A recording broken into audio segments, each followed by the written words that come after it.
This is about 911. Do you have an emergency? No, I'm sorry. Yeah, wrong number. Everything's okay?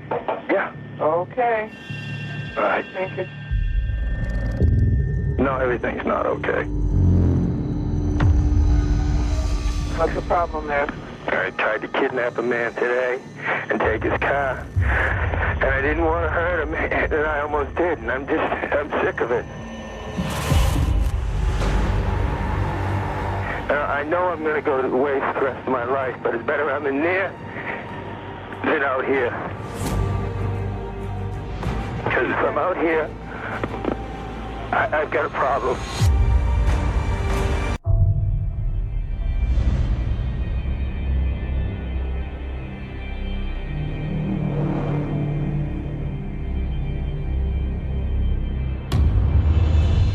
Did you point a knife at the operator? Yes, I did, sir. Okay. And I threatened to kill him. I've been on the run for 3 years. Are you wanted anywhere? I'm wanted in North Carolina for 5 bank robberies.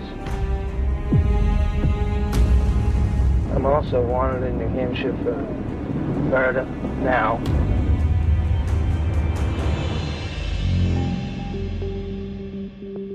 Is that on file somewhere? No, it just happened yesterday. And I've killed 2 people in Massachusetts. For what? The vehicles. Sick, huh? It's not good. That's why I called. I think Samson planned to return to New England, where he grew up. I think how he was going to get there, who he was going to take out in the process, and how he was going to take them out was totally impulsive. It was opportunistic crime, and the fact that he could steal someone's car and someone's money and also take their life at the same time and it all be impulsive is part of what makes Samson as dangerous as he is. Samson turned himself in so willingly, potentially, because he wanted to have control over his apprehension. There's a grandiosity about it. I can't help but wonder if there's some shock value he's looking for in disclosing all of this. It's possible he was also tired of keeping this up, / knew he was potentially going to be caught because of this last failed attempt. So went ahead so that ultimately he would have control over the situation. Rather than he get apprehended, he's turning himself in on his own terms. It could be self-defeating, but control is what psychopaths like to have. So these 2 people in Massachusetts, what was that all about? His vehicles and money. You know? Nope. Hitchhiking.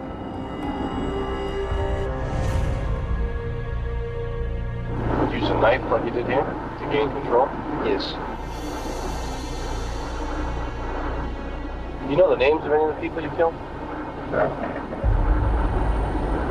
And how'd you kill them? The knife.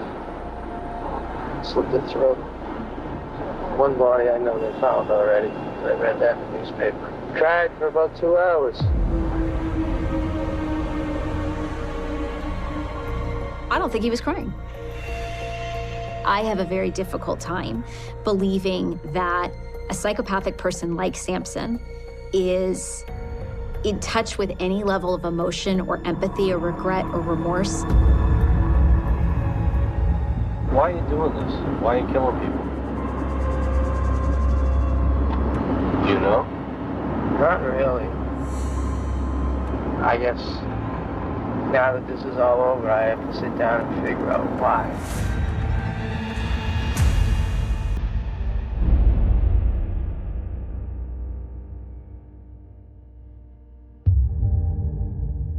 You're willing to talk to us, Gary? Yes, I am. I don't want a lawyer. I want to confess to the crimes that I've committed.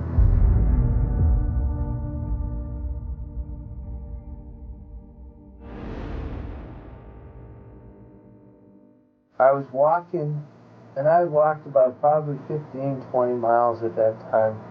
And I decided to hitchhike. An old man picked me up in a van.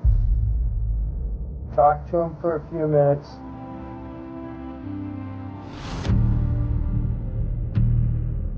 I pulled a knife on him, told him to drive.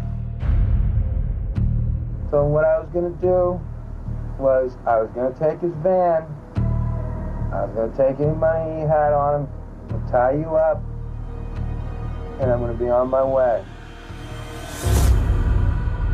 We parked the van on this little side road, and we walked up the hill. I had to help him a little bit. He was a spunky old man. I didn't think he was gonna give me a hard time.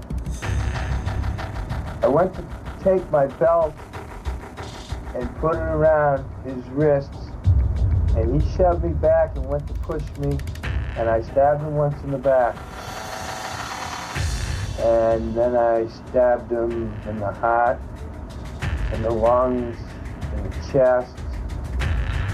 He went down on the ground. I slit his throat.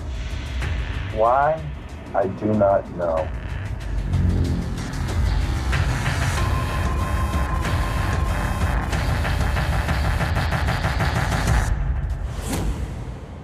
The level of force and violence he uses is so much greater than what is necessary to subdue his victim and accomplish his goal that you really have to think of it as overkill.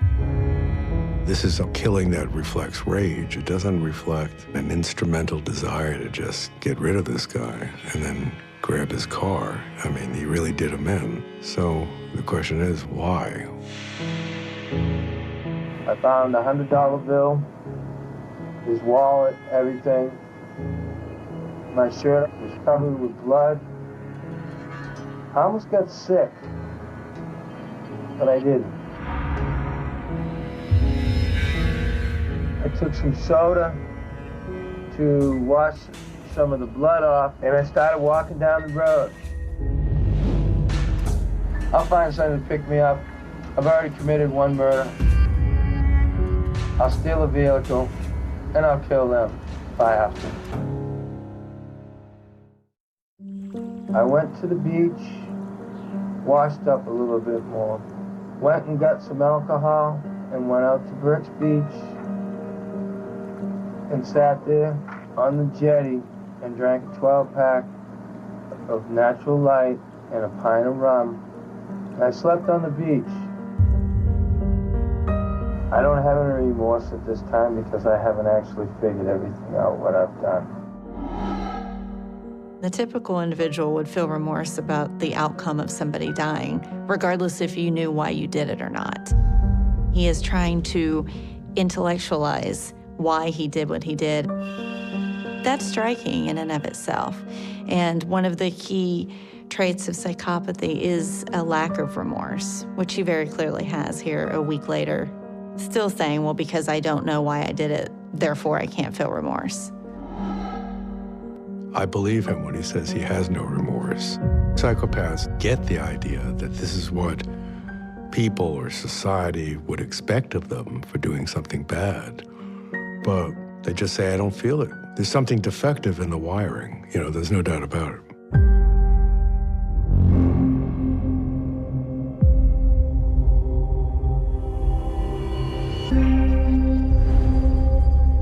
Downtown in Plymouth, I got to the bus station and realized I ain't got no money. And I stick out and I look like a transient. So I went in there and got cleaned up into some nice clothes. That was my cover. So if you dress well, cops don't stop and talk to you. Well, when you're dressed in $100 designer jeans, you know. From there, I walked through town. I looked presentable. I looked like I belonged there. I had a Walkman on my head, little backpack, looked like a yuppie. Samson's obsession with and desire to maintain cleanliness, to present well, to have nice clothes on, it's part of his ability to manipulate people. It's part of his ability to navigate environments and blend in. He has a very strong ability to be a chameleon, and that certainly makes him a more dangerous psychopath because he is able to blend in a variety of environments. People don't bother me. If I am harassed or threatened or disrespected in any way, I'll bite.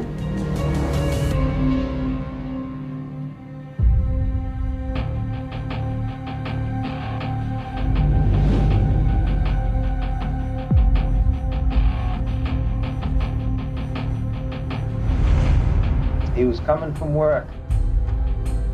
I waited till it was an unpopulated area and I pulled the knife out and told him I didn't want to hurt him. I'm wanted by the law. I'm a bank robber. And then I didn't tell him about the other murder. I said that I'd kill him if he messed with me. What was his response to what you were doing? I'll do anything you want, just don't hurt me. I made him drive me out to the highway. He told me his life story. He even talked to me about robbing banks with me.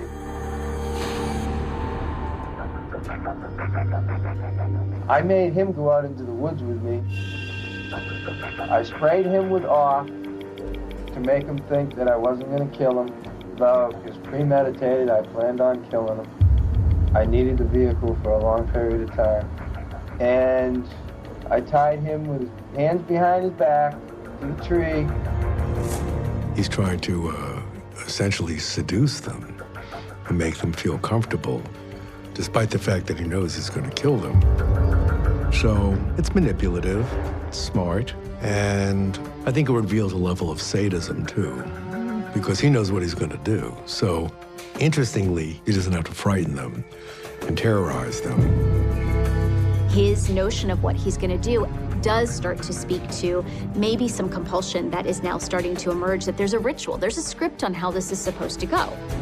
I gagged him with his own sock, and then I slit his throat, stabbed him in the chest, in the neck, and killed him quickly. I didn't torture him or anything. I'm not a sadist. I'm just a sick murderer.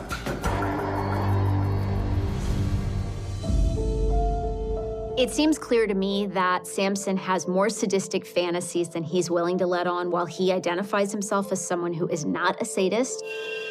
For sadistic violent offenders, the high or the arousal comes from simply watching fear.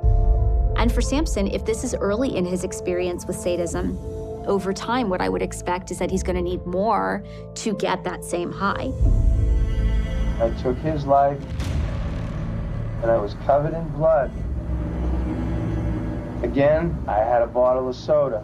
I washed up with it, put some clean clothes on. Then I took his car.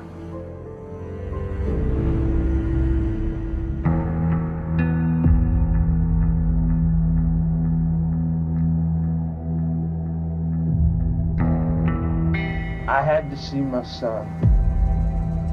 I drove by and I looked at her parents' house and her car was sitting there. Where is this house, Gary? That house is in Madison, New Hampshire. I had nothing to lose, and I have nothing to live for. I told my father-in-law not to let my son ever know who I was. My father-in-law hated me. I knew he was going to call the cops. Sure enough, he called the cops on me. And I kicked myself for not killing him while I was dead.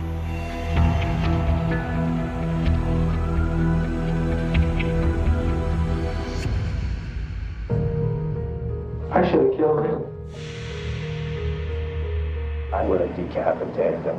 His wife was in the other room too. And Norma's a sweetheart. Love her to death.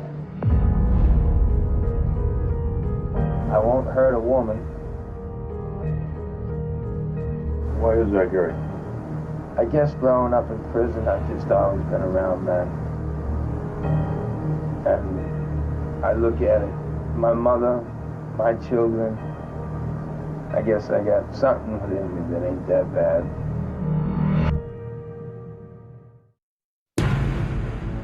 I love my mom. My mom was great, but my father beat out of me. I love him too. The fact that Samson reported that his father abused him does make me wonder if the choice for his victims, the fact that they're all males, is intentional, and perhaps he has a vendetta against men in general. Maybe he was abused by other males in his life as well. A long time. Samson is becoming increasingly brazen. That is typical of psychopathy. You have a sense that he's flying by the seat of his pants, you know, so he's willing to do almost anything. I heard a car pull in a little bit later. I figure, oh great, it's over with. But it's the maintenance man.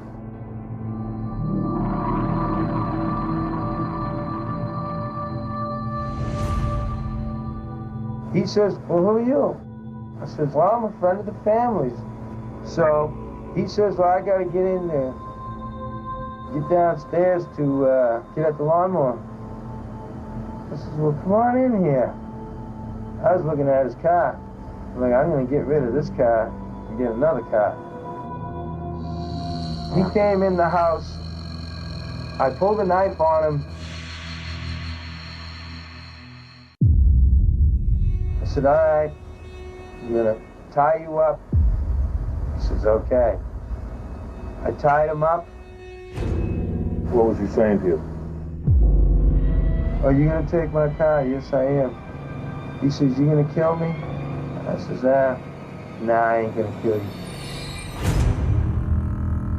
And he kept talking, and I'd taken a blue face cloth, stuck it in his mouth. I didn't want no more blood on me. I grabbed the yellow rope and hooked it over his throat and tightened it and choked him to death. The man died slowly. And I watched him, and it didn't bother me as he turned blue. It's interesting that he didn't want any blood on him. Killing someone is not upsetting to him, but getting messed up physically, dirtied, that's really unappealing to him. Samson has now changed his method of killing. For people who have childhood trauma or sexual trauma, that cleaning up is part of the ritual of feeling okay. But he didn't want to go through the ritual of having to clean himself up. And he's dabbling now in that arousal that is sadism. He's trying out something else to see if he likes it more, if he likes it differently, what kind of high it gives him. Woke up the next morning, started hitchhiking. I ended up trying it again. And I was gonna kill again. That man got away from me. But I took his vehicle and I got away from the law. Turned myself into the FBI before any of the murders took place. And that didn't work. When was it you called the FBI, Gary? It was the day before I killed the first man. I knew what was gonna happen. You called the FBI before the old man got killed. I told him, if I don't want to get killed, I want the FBI to meet me at the Island Grove Bridge. I'll be in the middle of the bridge at 3 o'clock in the afternoon, unarmed. He never showed up. I was there, I swear. Just wait. I got pissed off. So the heck with it. I guess they don't give a damn about me or anybody else.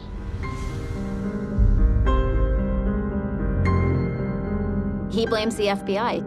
Samson's position is none of these people had to die. His lack of attachment to people, his matter-of-fact, glib attitude is very, very consistent with what we see in psychopaths.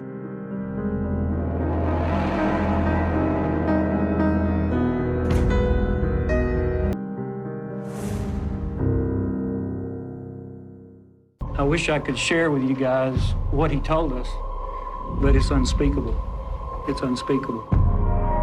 Shore is now charged with 4 sex murders dating back 17 years. He was not remorseful. He is an evil man. What he did is unspeakable.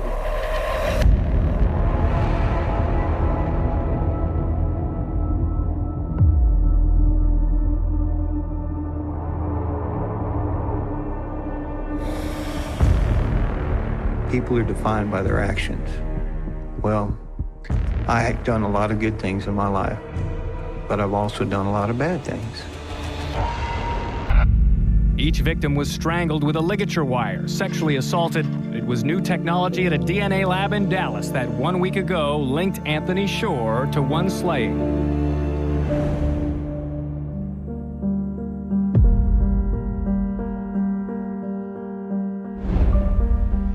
I just wanted this whole thing to end. That's why I'm talking to you now. I want to know the whole story.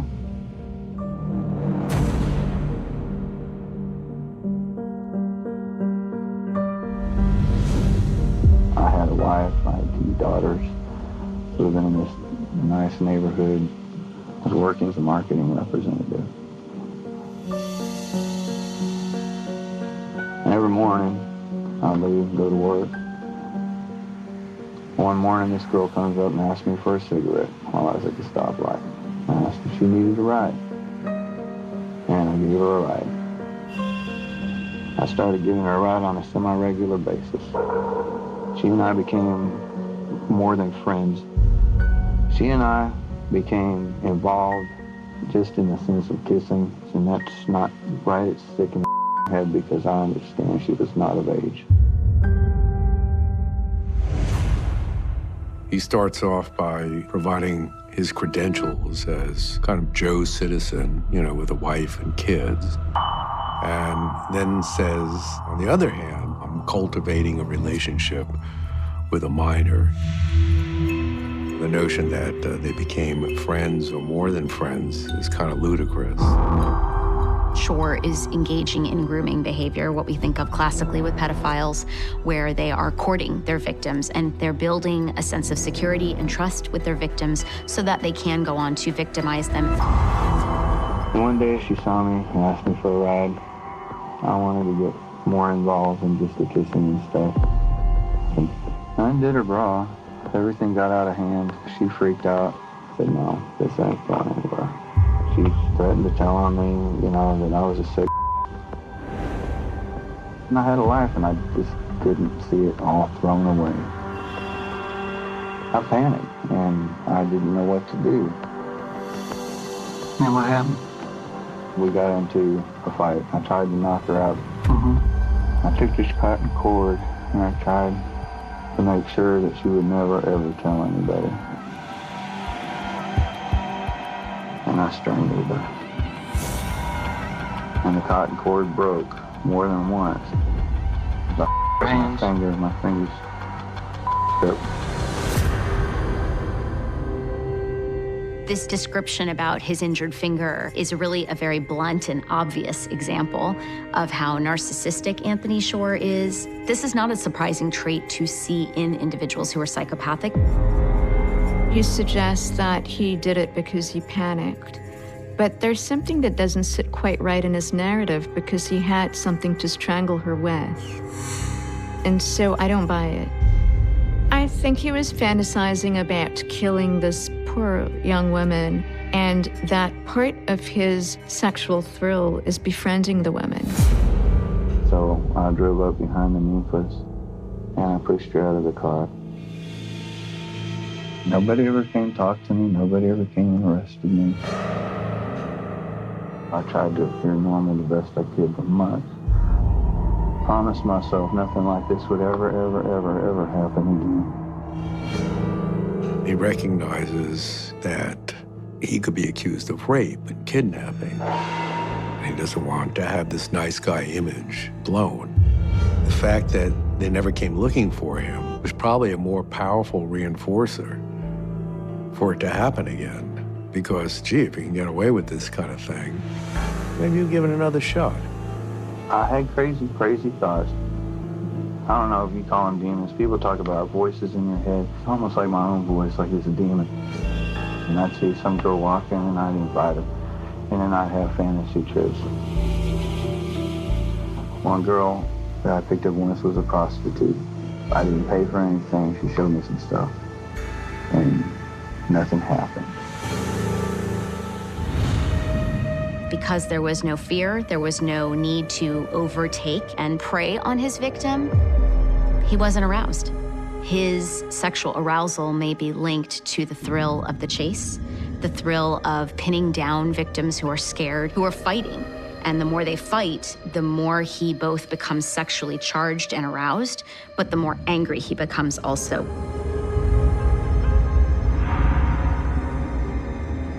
I had a song that was played on the prison show recently It Up by St. Vitus Dance. That was a band that I was in for several years back in the 90s.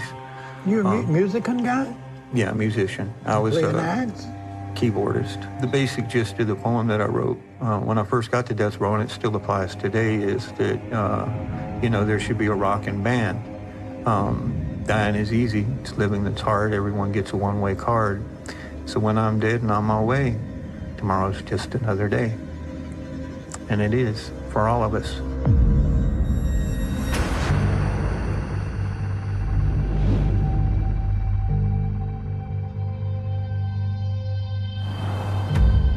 One morning, going to work, and I ran across this really beautiful young lady.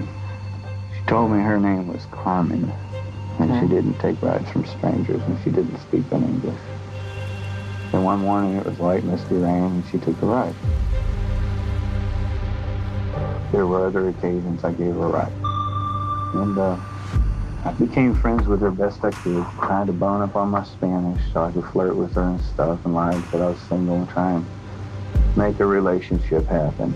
I was once again outside my marriage with this person. Anthony Shore has distorted his sense of self. His private narrative of himself is that he is a man who struggled with fidelity issues, when in fact, the reality is he's a pedophile, he's a psychopath, and he's kidnapping and beating and raping these women, and goes on to then kill them. His detachment from reality is disturbing. So why does he target young Latino girls? He very intentionally is targeting someone who's vulnerable, and we all know that if you don't speak good English, you're much more vulnerable, you're much less likely to seek help.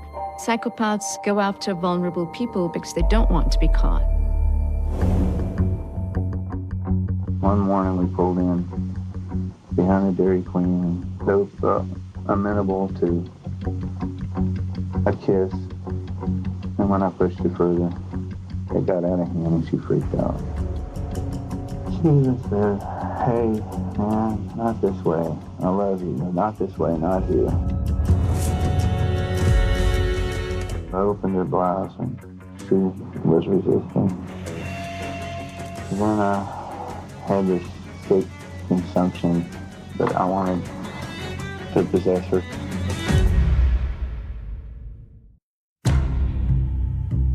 She became real violent, just fighting, wanting to get out of the car. I got real paranoid because now this wasn't a consensual thing. I locked the door so she couldn't get out, and it didn't go well. And I didn't have sex with her, as it turns out, but I tried to. So I panicked, and once again, to avoid discovery, I strangled her. He responds the way a psychopath responds, the way a sex offender responds. He locks the door and keeps her in the car. And no doubt her drive to fight, her drive to survive, likely was more of an arousal for him, and that is really a marker of sadism. This is hyper-predation and manipulation. His story is that it's about rejection, but he's setting up the rejection carefully by befriending them, and when he's pretty sure that they've been groomed to trust him, he launches a provoked attack so that they will reject him. They're very mapped out executions, very carefully controlled, and they give him deep pleasure throughout the whole thing. What did you strangle him with? The nylon ligature. Because I had my hands up from the first one, I used some piece of wood and twisted it. I fished it and left the scene. I was sick. I was scared to death. I was paranoid for days. Anthony Shore was known as the tourniquet killer. And he had the instruments he needed to make this more sophisticated ligature. Shore's choice to strangle the victim with a tourniquet allowed him to prolong the victim's death, to ensure that she was tortured, to ensure that the death was as slow or as fast as he wanted it to be. It makes him a very sophisticated, dangerous psychopath. Probably the hardest thing in life is to forgive oneself. Forgiving others is pretty hard, believe me, I know. But to forgive yourself is a hard road to hoe, and I finally have come to the point where I've reached that peace in myself. Well, aren't you lucky? You've forgiven yourself for killing innocent girls because they didn't want to have sex with you? It's a kind of laughable statement, and he's saying it in a serious manner. To assume that he's forgiven himself would be to assume that he ever felt bad. He's not bothered by it. He feels good about who he is as a person.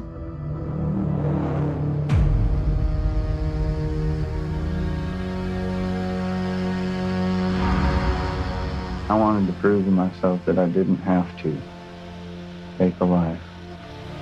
There was a girl that I had fantasies about. The girl's name was several times I've seen her coming home. I knew that she was a latchkey kid, so I had broken into the house, and I waited for her to get there. And she got there. So I wore a t-shirt as a hood and sunglasses so she couldn't be recognized. I told her it was a burglary and tied her up with electrical cord and raped her. I started to strangle her and I thought, no, I just can't. I just need to get the out of here. Because I had promised myself I wasn't going to do this. So I bolted. You see, escalation, what could be more invasive than entering her own home and then violently raping her while she's tied up? He's taking more risks, and typically, this kind of killer, when they take more risks, it's because it gives them more thrill. He is a sexual psychopath. Befriending them and raping them is no longer exciting. I would even hazard a guess that he gets a thrill that he was able to control himself. This means he's really superior. I left. I walked out and back to work, scared to death. I was paranoid, God, for days. I was sure because I'd left somebody as a witness.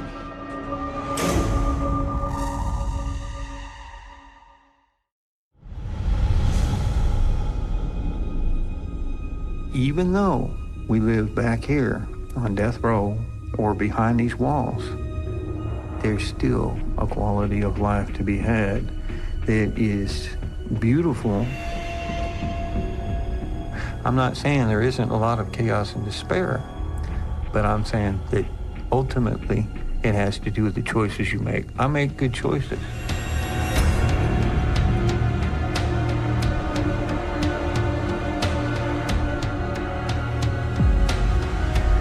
I remember seeing this girl walking along.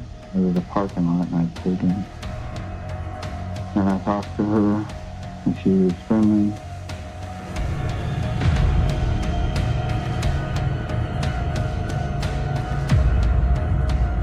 There wasn't anybody around and I don't know what the hell went through my mind exactly.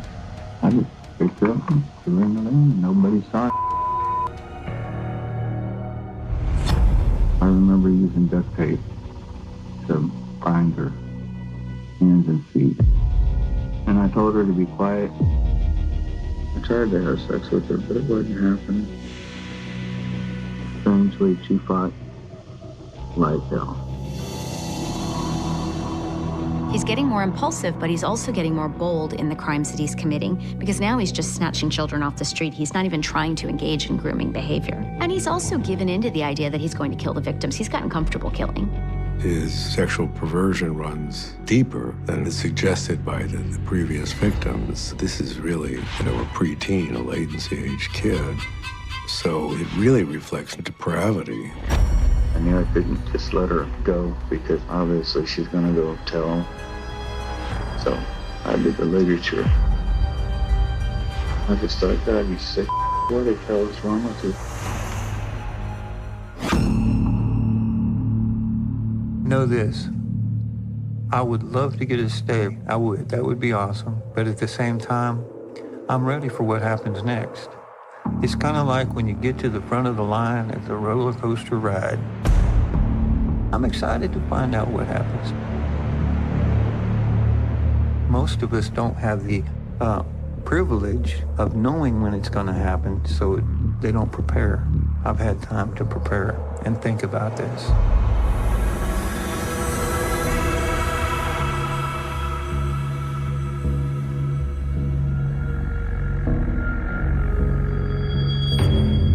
I was driving around. I saw this girl. She was at a payphone, and she was mad.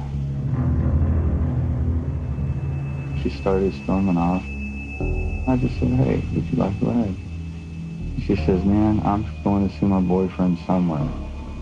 "No problem." You jump right in. And we drove, wasn't anywhere near where she wanted to go.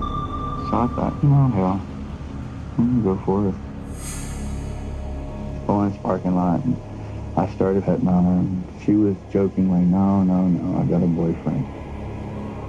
So I grabbed her, pulled her into the back of the van.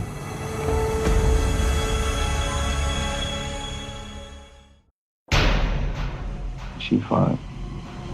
She bit me hard, drew blood. There wasn't gonna be any sex with her. So I restrained her, tied her hands, I taped her face, I completely undressed her. And I couldn't get aroused. I remember that. I just was so sick in my brain. I couldn't stop.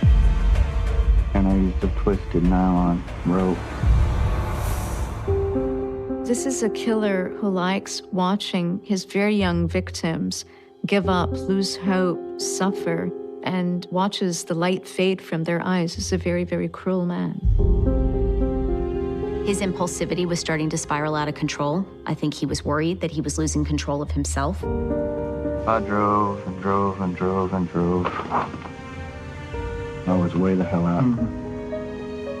I pulled her out into a field and left like a bat out of hell, scared to death. Dana was discovered naked and dead, having vanished 8 days earlier. She was my friend. She was something very, very special. And she's gone.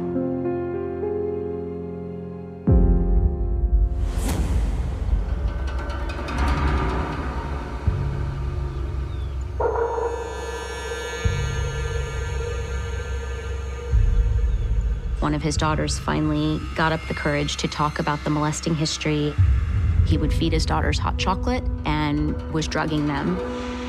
Shore never really had an attachment for his children that wasn't self-focused, drugging them to assure that it went undetected all these years, that he could continue to molest them and they would never fight back.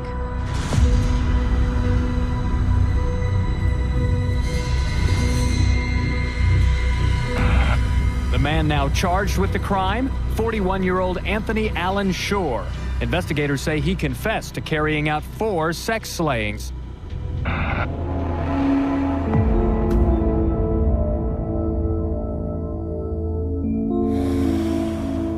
Anthony Allen Shore, for the first time, walked into the courtroom that's likely to be the scene of his capital murder trial.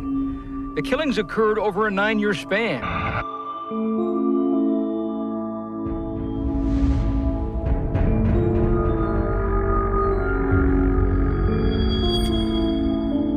It puts things in a different perspective when you're facing your impending demise. I don't want anyone to cry on my behalf. If anything, throw a party. Dying's easy. Dying is the easiest thing any of us get to do. Everybody has a death sentence. Everybody gets a shot at it. Everybody's got a death sentence.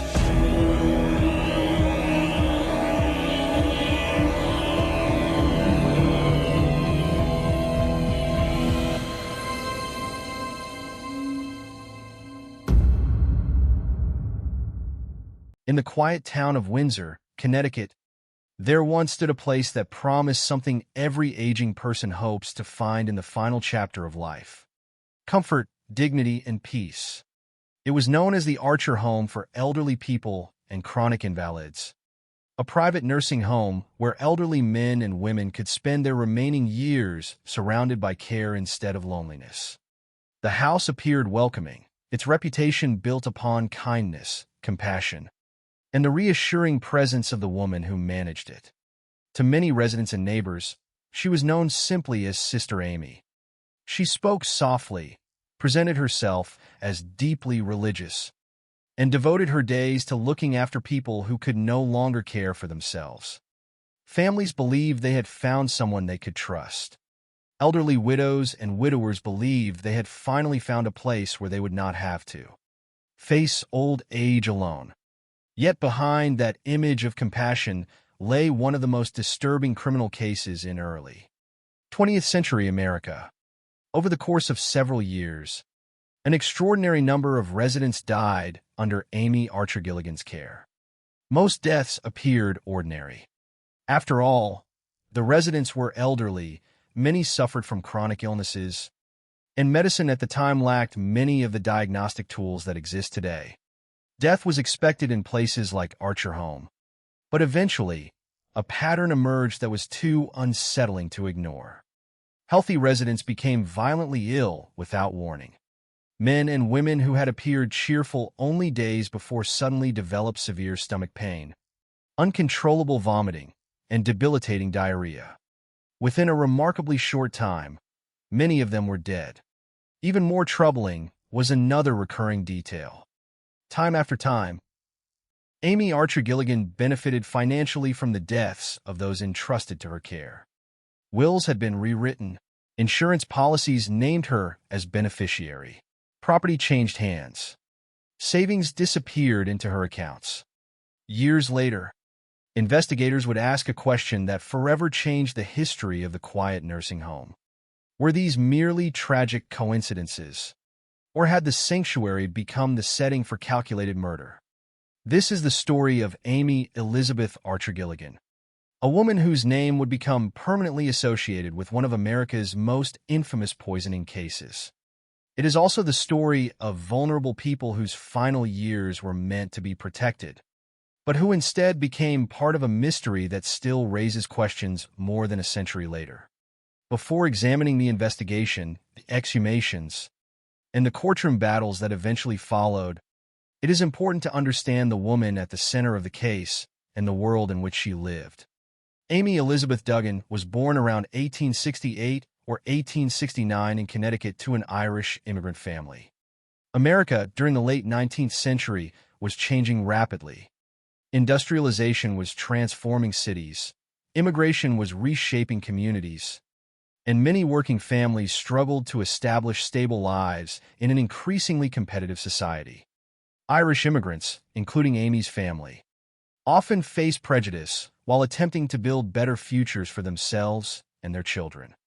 Although relatively little is known about Amy's childhood, those who later knew her consistently described her as an intelligent and capable woman.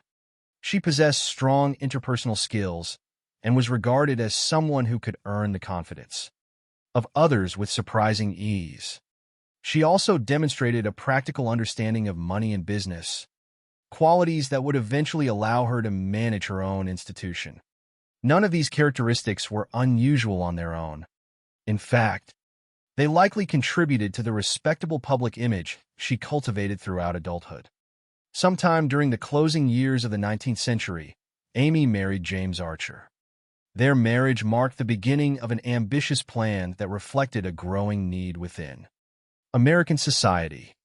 As medical advances slowly increased life expectancy, more elderly individuals found themselves living beyond the years when they could independently care for themselves. Families often lacked the resources or space to provide full-time support for aging relatives. Private nursing homes began appearing across parts of New England to meet this demand, offering accommodation and assistance to elderly residents willing to pay for long-term care. Amy and James believed they could successfully operate such an establishment. Around 1907, they opened the Archer Home for elderly people and chronic invalids in Windsor, Connecticut.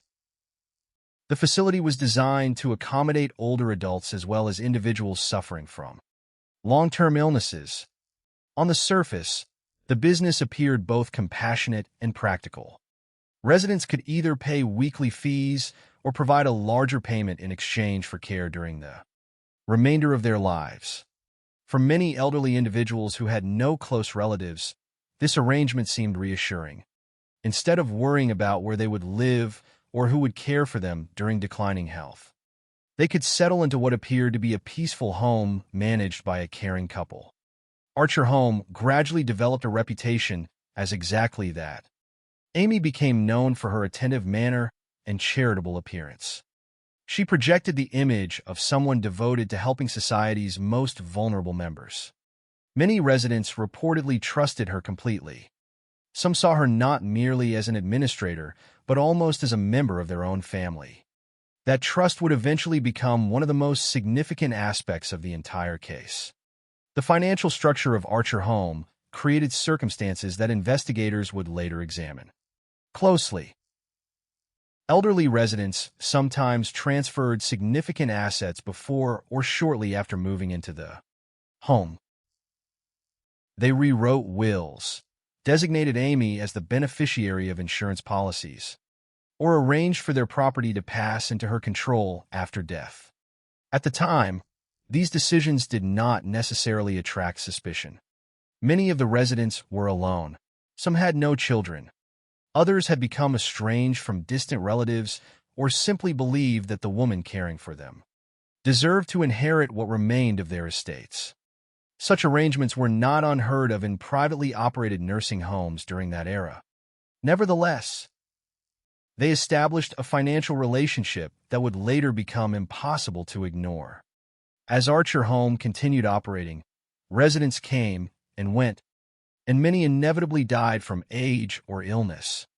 To neighbors and local physicians, this seemed entirely natural. Elderly people passed away every day, especially those suffering from chronic medical conditions. Few people questioned the number of funerals taking place. Few people imagined that a pattern might exist beneath what appeared to be ordinary mortality. Yet history would remember Archer Home not for the comfort it promised, but for the unanswered questions that slowly gathered around it. Those questions did not emerge overnight. They developed gradually, hidden beneath routine death certificates, accepted medical diagnoses, and the comforting assumption that old age alone explained every tragedy. It would take years before anyone looked closely enough to wonder whether the peaceful home in Windsor concealed something far darker than anyone had ever imagined. And when that scrutiny finally began, investigators would discover that trust, money, illness, and death had become intertwined in ways that would forever change the legacy of Amy Archer Gilligan. At first glance, Archer Home for elderly people and chronic invalids appeared to represent exactly what its name promised. Situated in the quiet community of Windsor, Connecticut, the home projected an atmosphere of safety and reassurance at a time when few alternatives existed for elderly individuals who could no longer live independently. During the early 20th century, the United States had not yet developed the extensive systems of assisted living and long-term care that are familiar today.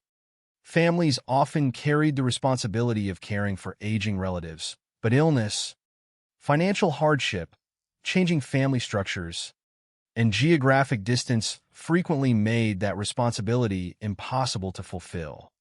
For widows, widowers, and elderly people without close family, privately operated nursing homes offered one of the few realistic options. Archer Home was established within this historical context, presenting itself as a compassionate solution for those entering the final years of life. The institution welcomed elderly residents as well as individuals suffering from chronic illnesses that required daily assistance. Promotional descriptions emphasized comfort, attentive care, and a peaceful environment where residents could spend their remaining years with dignity rather than isolation. Visitors reportedly encountered an orderly household instead of an intimidating medical institution. The atmosphere reflected the image Amy Archer Gilligan carefully maintained throughout the community. She appeared calm, patient, and deeply devoted to those living under her roof. Her reputation as Sister Amy reinforced the impression that residents were not simply paying for accommodation, but joining a household led by a woman whose compassion extended beyond ordinary business interests. That image mattered enormously because trust became the foundation upon which Archer Home operated. Elderly residents often arrived carrying far more than clothing and personal belongings. They arrived with fears about growing old, uncertainty about their health, and concerns over who would care for them if their conditions worsened. Many had already experienced profound personal loss. Some had buried spouses after decades of marriage. Others had outlived siblings or lifelong friends. A number of residents had no children or had become disconnected from surviving relatives. Loneliness, as much as illness, shaped the lives of many people who entered institutions like Archer Home. Amy's ability to offer reassurance, therefore, became one of her greatest strengths. She presented herself as someone who understood the emotional needs of aging people just as much as their physical needs. Residents reportedly developed deep confidence in her judgment, believing she genuinely wished to improve the quality of their remaining years. Archer Home's financial structure reflected common practices among certain private nursing facilities of the era. Yet it also created circumstances that investigators would later consider significant. Prospective residents generally had two payment options. The first involved paying regular weekly fees to cover room, board, and care. The second option appealed particularly to elderly individuals who wished to eliminate future financial uncertainty. Instead of making continuing payments, they could provide a substantial lump sum payment in exchange for lifetime care. On paper, the arrangement appeared practical for both parties. Residents secured accommodation without worrying about future expenses, while the institution received financial stability that allowed it to continue operating. However, such agreements carried an inherent financial reality. Once a lifetime payment had been made, the nursing home retained that money regardless of how long the resident ultimately lived. If someone survived for many years, the institution might spend more caring for that person than it initially received. If the resident died relatively soon after arriving, however, the business retained the entire payment while no longer bearing the ongoing cost of care. By itself, this financial model did not establish wrongdoing. Similar arrangements existed elsewhere during the period. Nevertheless, it formed part of the broader picture that investigators would later examine when trying to understand events at Archer Home. Financial relationships between Amy and certain residents extended beyond admission fees. According to later testimony and investigative findings, some residents reportedly changed their wills after entering the home. Others designated Amy as the beneficiary of insurance policies or transferred property into arrangements that benefited her financially. Again, none of these decisions automatically indicated criminal conduct. Elderly individuals are legally entitled to leave property to whomever they choose, especially if they have no close relatives or believe a caregiver deserves recognition for years of assistance. Yet when viewed collectively, these financial decisions would eventually raise difficult questions. Why did so many people under Amy's care choose to make similar arrangements? Were these independent decisions motivated by gratitude, or was there another explanation? At the time, however, few people viewed these transactions with suspicion. Amy had successfully established herself as a trustworthy caretaker, and trust often discourages scrutiny. Daily life inside Archer Home likely followed routines familiar to similar institutions of the era. Residents required meals, medication, assistance with mobility, and companionship. Conversations would have filled common rooms as elderly men and women reflected on families, careers, wars, marriages, and the countless experiences accumulated over long lives. For many residents, Archer Home represented the final place they would ever call home.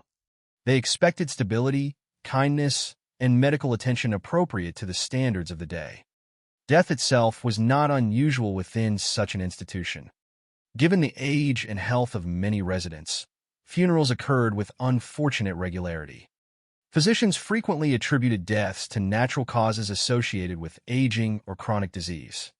Medical science in the early 20th century lacked many modern laboratory techniques capable of distinguishing between naturally occurring illnesses and deliberate poisoning. Consequently, sudden deterioration among elderly patients rarely generated immediate alarm. Gradually, however, certain deaths began to attract quiet attention. Some residents reportedly appeared healthier than expected shortly before becoming ill.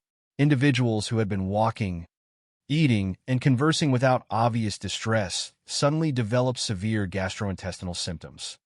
Intense abdominal pain emerged without warning. Vomiting became persistent. Diarrhea followed. Physical strength disappeared rapidly. In some cases, decline occurred over remarkably short periods before death followed. From a modern medical perspective, such symptoms are consistent with acute arsenic poisoning. Yet those same symptoms also resemble numerous gastrointestinal illnesses that physicians of the period encountered regularly. Diagnostic uncertainty therefore worked against any early recognition that something unusual might be occurring. Doctors often concluded that elderly patients had succumbed to digestive disorders or complications associated with advancing age. Without advanced toxicological testing, there was little reason to challenge those conclusions. As months became years, the number of deaths continued to grow. Each individual passing could still be explained in isolation. Elderly residents die. Chronically ill patients deteriorate. Such events, though tragic, rarely seemed extraordinary. The true significance lay not in any single death, but in the gradual accumulation of similar stories, occurring within the same institution. Yet patterns often remain invisible while events unfold in real time.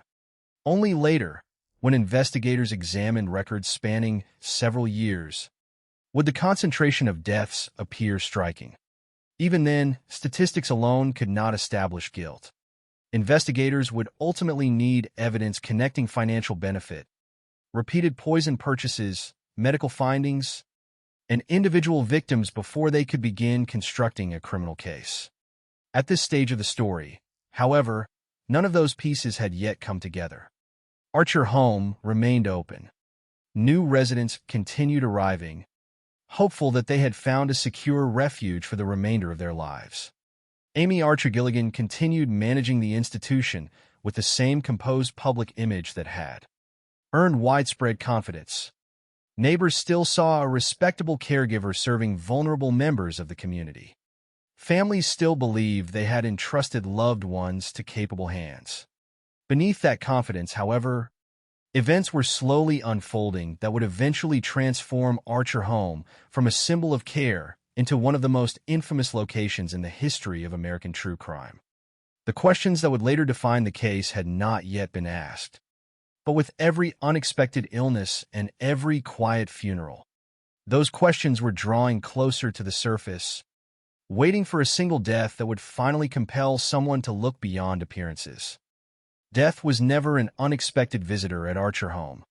Every resident who crossed its threshold understood, in one way or another, that they had entered the final chapter of life. Some suffered from chronic illnesses that medicine of the early 20th century could do little to treat. Others simply carried the weight of advanced age, their bodies gradually surrendering after decades of labor, family life, hardship, and survival. In such an environment, funerals were not unusual events.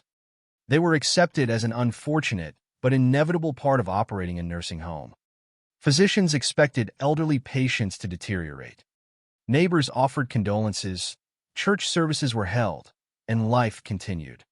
That ordinary expectation of mortality would become one of the greatest obstacles to recognizing that something far more troubling might have been unfolding behind the doors of Archer Home.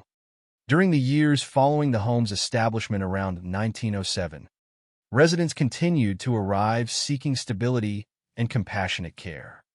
Some remained for extended periods, while others stayed only months before illness claimed their lives. Viewed individually, each death appeared explainable. Families were often told that their loved ones had succumbed to complications associated with age or existing medical conditions. Doctors, working with the limited diagnostic knowledge available at the time, generally accepted those explanations. Few had reason to suspect deliberate poisoning, particularly in a place managed by a woman whose reputation centered on kindness and charity. Yet as time passed, subtle similarities began appearing among several of the deaths. They were not immediately obvious.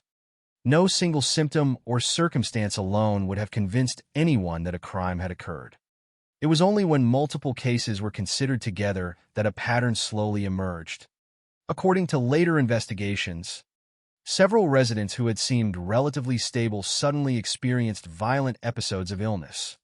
Individuals who had been eating normally, speaking comfortably with other residents, or walking through the grounds without significant difficulty became gravely ill within an unexpectedly short period. The change was often abrupt. Severe abdominal pain appeared first. Those affected reportedly complained of intense stomach discomfort unlike anything they had previously experienced. This was followed by repeated vomiting and persistent diarrhea, symptoms that quickly weakened already vulnerable patients. Some deteriorated so rapidly that they died within days. Looking back with modern medical knowledge, investigators and historians have noted that these symptoms are consistent with acute arsenic poisoning. Arsenic attacks multiple organ systems and frequently produces severe gastrointestinal distress.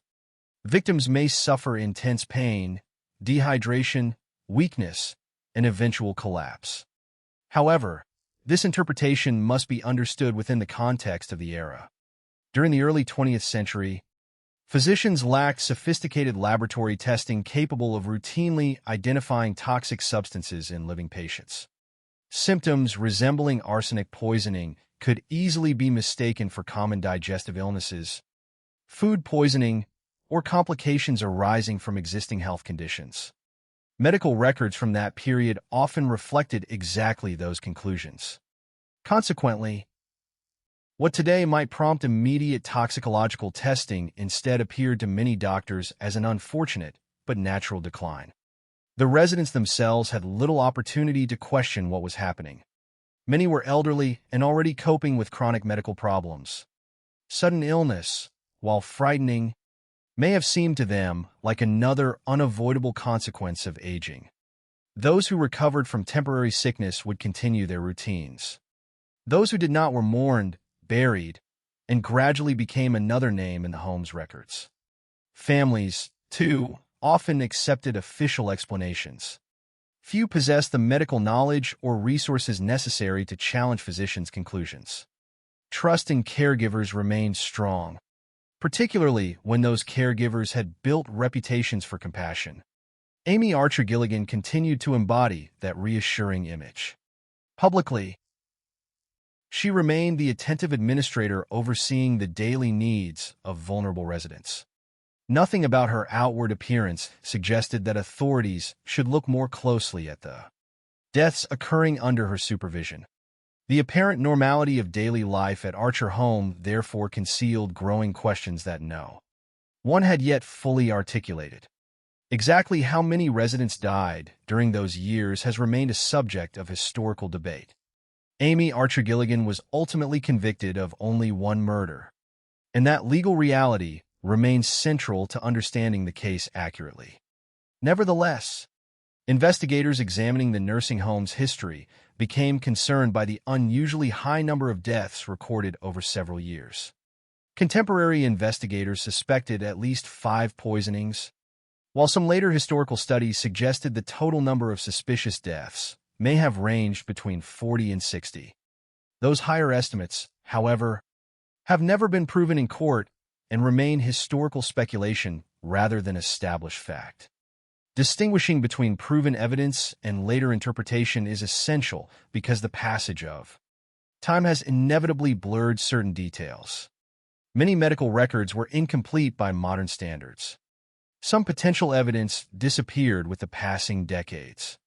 What remained were patterns that raised serious questions without always providing definitive answers. One factor contributing to those questions involved timing. According to later investigations, Several residents reportedly appeared healthier shortly before their sudden illnesses than physicians would have expected from individuals supposedly nearing natural death. While advanced age alone can never predict precisely when someone will die, investigators considered these rapid declines noteworthy because they occurred repeatedly within the same institution. Similar symptoms, similar timelines, and similar financial outcomes gradually formed a pattern that became increasingly difficult to dismiss as coincidence once authorities began examining the cases collectively rather than individually. At the time those deaths occurred, however, no broad investigation had yet begun. The legal system generally responded only after specific complaints or suspicious circumstances emerged, without a family member demanding answers or a physician expressing serious concern. Each death remained an isolated event documented by its own certificate and funeral arrangements. Archer Home therefore continued operating without major interruption. New residents arrived to occupy rooms vacated by those who had died. The cycle repeated itself quietly, shielded by the assumptions society held about illness, aging, and mortality. Meanwhile, another development was unfolding that would later become impossible for investigators to ignore. Amy Archer Gilligan's personal financial circumstances appeared to improve over time. On its own, financial success did not establish criminal behavior. A well-managed private nursing home could certainly generate income, particularly if it maintained a good reputation within the community. Yet, as investigators would later discover, financial benefit often coincided with the deaths of particular residents. Some had altered wills. Others had named Amy as the beneficiary of insurance policies or transferred property into arrangements that favored her. During the period when these decisions occurred, they attracted little public attention because each case appeared independent. Viewed collectively years later, however, they contributed to an increasingly disturbing picture. Still, no single event had yet triggered the comprehensive investigation that would eventually expose Archer Home to public scrutiny. That turning point would come through one resident whose death refused to fade quietly into official records. Unlike previous cases, his family questioned the explanation they were given. They refused to accept that a healthy man had simply died from a stomach ailment without further examination. Their persistence would initiate the first serious challenge to the assumptions surrounding Archer Home and begin unraveling the carefully maintained appearance of ordinary tragedy. Until then, Amy Archer Gilligan remained a respected caretaker in the eyes of much of the community. The nursing home continued welcoming vulnerable elderly residents searching for security in their final years. Doctors continued signing death certificates according to the medical understanding of the era. Families continued grieving loved ones whose final illnesses seemed tragic but explainable. Yet beneath those routine procedures lay unanswered questions that had accumulated over nearly a decade. The pattern was becoming too consistent to remain invisible forever. All it required was one death that someone refused to accept at face value. That death would belong to Franklin R. Andrews, and with it the quiet certainty surrounding Archer Home would begin to collapse, replaced by an investigation that would ultimately transform one respected nursing home into the center of one of the most infamous poisoning cases in American criminal history. If the deaths of Archer Home's residents had gradually attracted quiet suspicion, the deaths of the two men Amy Archer Gilligan married introduced another layer of questions that investigators would later struggle to ignore. Neither death alone was enough to establish criminal responsibility, and even today historians are careful to distinguish between documented evidence and enduring suspicion. Yet when authorities eventually reconstructed the sequence of events surrounding Amy's life, they discovered that both marriages ended with funerals, both deaths brought financial benefit, and one of the husbands would later become part of the forensic investigation that helped shape the case against her. Understanding these events is essential because they reveal how the investigation expanded beyond the nursing home's residents and into Amy's personal life. exposing patterns that prosecutors believed demonstrated financial motive. During the early years of Archer Home, Amy managed the institution alongside her first husband, James Archer. Together, they had established the business around 1907 with the goal of providing care for elderly individuals and people suffering from chronic illnesses. The couple operated within a growing industry that attempted to meet the needs of an aging population at a time when public assistance programs remained limited. By most outward appearances, their business functioned successfully. Archer Home gained residents, maintained a respectable reputation, and became a recognized part of the local community. Then, in 1910, James Archer died. Official records attributed his death to Bright's disease, a historical medical term commonly used for several forms of kidney disease. At the time, few people questioned the diagnosis. Kidney disorders were serious medical conditions, and physicians lacked many of the treatments that would become available decades later. James's death therefore appeared unfortunate but medically plausible.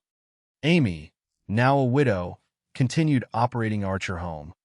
The community largely viewed her as a woman who had endured personal tragedy while continuing to care for vulnerable residents despite her own loss. It was only years later, after criminal investigators began examining her financial history, that James Archer's death attracted renewed attention.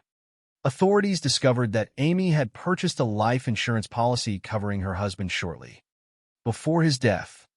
After James died, she received the insurance proceeds. From an investigative perspective, this fact did not prove murder. Purchasing life insurance for a spouse was not unusual, and receiving benefits after a legitimate death was entirely lawful. Nevertheless, when investigators later assembled a broader timeline containing multiple suspicious deaths accompanied by financial gain, James Archer's case became one more event they considered worthy of scrutiny. Unfortunately for investigators, they faced a significant limitation. By the time serious suspicions emerged, James Archer's death had occurred years earlier. His body was not available for timely forensic examination under circumstances that might have allowed investigators to determine conclusively whether poison had played any role. As a result, no scientific evidence ever established that James had been murdered. Modern historians continue to emphasize this distinction. His death remains a historical suspicion rather than a legally proven homicide. This careful separation between evidence and speculation would remain important throughout the Amy Archer Gilligan case because not every suspicious death ultimately produced courtroom-quality proof. Following James Archer's death, Amy assumed sole responsibility for managing Archer Home. Running such an institution required organizational ability, financial management, and constant interaction with residents and their families. Amy appeared capable of handling those responsibilities, and the nursing home continued operating. Public confidence in her largely remained intact.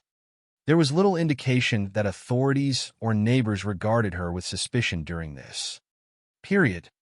Then, in 1913, Amy married again. Her second husband, Michael Gilligan, was an older man reported to possess financial resources and stable income. The marriage appeared to offer companionship as well as economic security. Yet remarkably, only about 3 months after the wedding, Michael Gilligan died unexpectedly. Once again, Amy inherited significant financial benefits following the death of her spouse. As with James Archer, Michael's death did not immediately provoke widespread accusations. Death among older adults was common, and medical investigations into unexpected fatalities remained relatively limited by the standards of the early 20th century. Had the story ended there, Michael Gilligan might simply have become another name lost within local history. Instead, his death acquired new significance after the investigation into Archer Home eventually began. Authorities ordered the exhumation of Michael Gilligan's body as part of their effort to determine whether a broader pattern of poisoning existed. Forensic examination reportedly detected unusually high levels of arsenic within his remains. To investigators, This finding appeared deeply significant because it aligned with emerging suspicions surrounding several nursing home residents whose illnesses displayed similar symptoms. However, the interpretation of Michael Gilligan's exhumation required caution. Historians have noted that arsenic was sometimes associated with burial practices or environmental contamination during that era, complicating definitive conclusions in certain historical cases. Consequently, while the discovery strengthened investigators' suspicions, it did not eliminate every scientific question surrounding the evidence. Nevertheless, within the broader investigation, Michael Gilligan's exhumation became one of several findings suggesting that authorities should continue examining deaths connected to Amy Archer Gilligan. By 1913, following Michael's death, Amy once again found herself operating Archer Home without a husband. More importantly, from an investigative standpoint, she had become the financial beneficiary of another spouse whose life ended unexpectedly. Viewed independently, neither marriage established criminal conduct. Combined with the growing number of deaths among nursing home residents and the financial arrangements surrounding many of those residents. However, investigators increasingly believed they were observing more than coincidence. Around this period, another pattern reportedly became more noticeable. According to testimony later presented during the investigation, Amy increasingly encouraged certain residents to organize their financial affairs in ways that benefited her directly. Elderly men and women who had entered Archer Home seeking security sometimes revised existing wills. Others designated Amy as the beneficiary of life insurance policies or arranged for property and savings to pass into her possession after death. Such decisions remained legally permissible, particularly for individuals who lacked close family members. Many residents were widows or widowers living alone. Some had no surviving children. Others had become separated from relatives over time. In circumstances like these, it was not unheard of for a trusted caregiver to receive gifts or inheritances from grateful residents. That reality complicated the investigation because prosecutors could not simply argue that every inheritance proved criminal intent. Instead, they would eventually need to demonstrate that financial benefit coincided with deliberate poisoning supported by medical and forensic evidence. This distinction became critical during later court proceedings. Still, investigators found it increasingly difficult to dismiss the recurring financial advantages Amy received following numerous deaths. Every new record they examined seemed to reveal another connection between mortality and inheritance. Some residents had transferred property. Others had revised wills. Insurance benefits repeatedly pointed toward the same beneficiary. Individually, each transaction possessed an innocent explanation. Collectively, they created a pattern that demanded closer examination. Yet despite mounting suspicions, authorities still lacked the decisive case necessary to bring Amy Archer Gilligan before a jury. Patterns alone rarely secure criminal convictions. Prosecutors needed a specific victim whose death could be supported by strong forensic evidence, documented financial motive, and a clear investigative timeline. Without that foundation, even widespread suspicion might never survive courtroom scrutiny. That opportunity emerged through the death of Franklin R. Andrews, a resident whose relationship with Amy differed in important ways from many others living at Archer Home. Andrews was not simply another elderly patient quietly approaching the end of life. He remained active around the property, helping with maintenance and repairs. According to later accounts, he enjoyed Amy's confidence and spent considerable time assisting with everyday tasks. His sudden illness therefore stood out in ways earlier deaths had not. More importantly, questions surrounding his recently changed will prompted family members to challenge the official explanation for his death instead of accepting it without protest. Their determination would become the turning point investigators had been waiting for. After years in which deaths had accumulated with little official scrutiny, Franklin Andrews' case would finally bring law enforcement into Archer Home with a level of attention that previous tragedies had never received. The carefully maintained image of compassion, that surrounded Amy Archer Gilligan was about to face its first sustained challenge. And once investigators began examining one suspicious death, they would soon discover evidence that encouraged them to revisit many others that had long since been buried. By the time Amy Archer Gilligan entered the second decade of operating Archer Home, the institution had become more than simply a residence for elderly people and individuals living with chronic illnesses. It had also become the center of an increasingly complex network of financial relationships built upon trust. Every resident who chose to spend the remainder of life under Amy's care placed extraordinary confidence in the woman managing the home. They trusted her with their health, their daily comfort, and in many cases, the legal and financial decisions that would determine what happened to everything they owned after their deaths. That trust would later become one of the most important elements of the investigation. Not because trust itself suggested criminal behavior, but because it explained how Amy repeatedly found herself in positions where she benefited financially from those under her care. According to evidence later examined by investigators, some residents of Archer Home revised their personal affairs after arriving at the nursing home. Wills were rewritten, existing beneficiaries were replaced, property ownership changed. Insurance policies named Amy Archer Gilligan as the recipient of future payments. Savings and financial assets were sometimes arranged in ways that favored the woman responsible for caring for them. None of these actions, considered individually, violated the law. Elderly people possess the legal right to decide how their estates will be distributed. A person without close family members may reasonably choose to reward a trusted caregiver who provided companionship and assistance during difficult years. Throughout history, nurses, caregivers, and friends have occasionally inherited property from grateful individuals who believed kindness deserved recognition.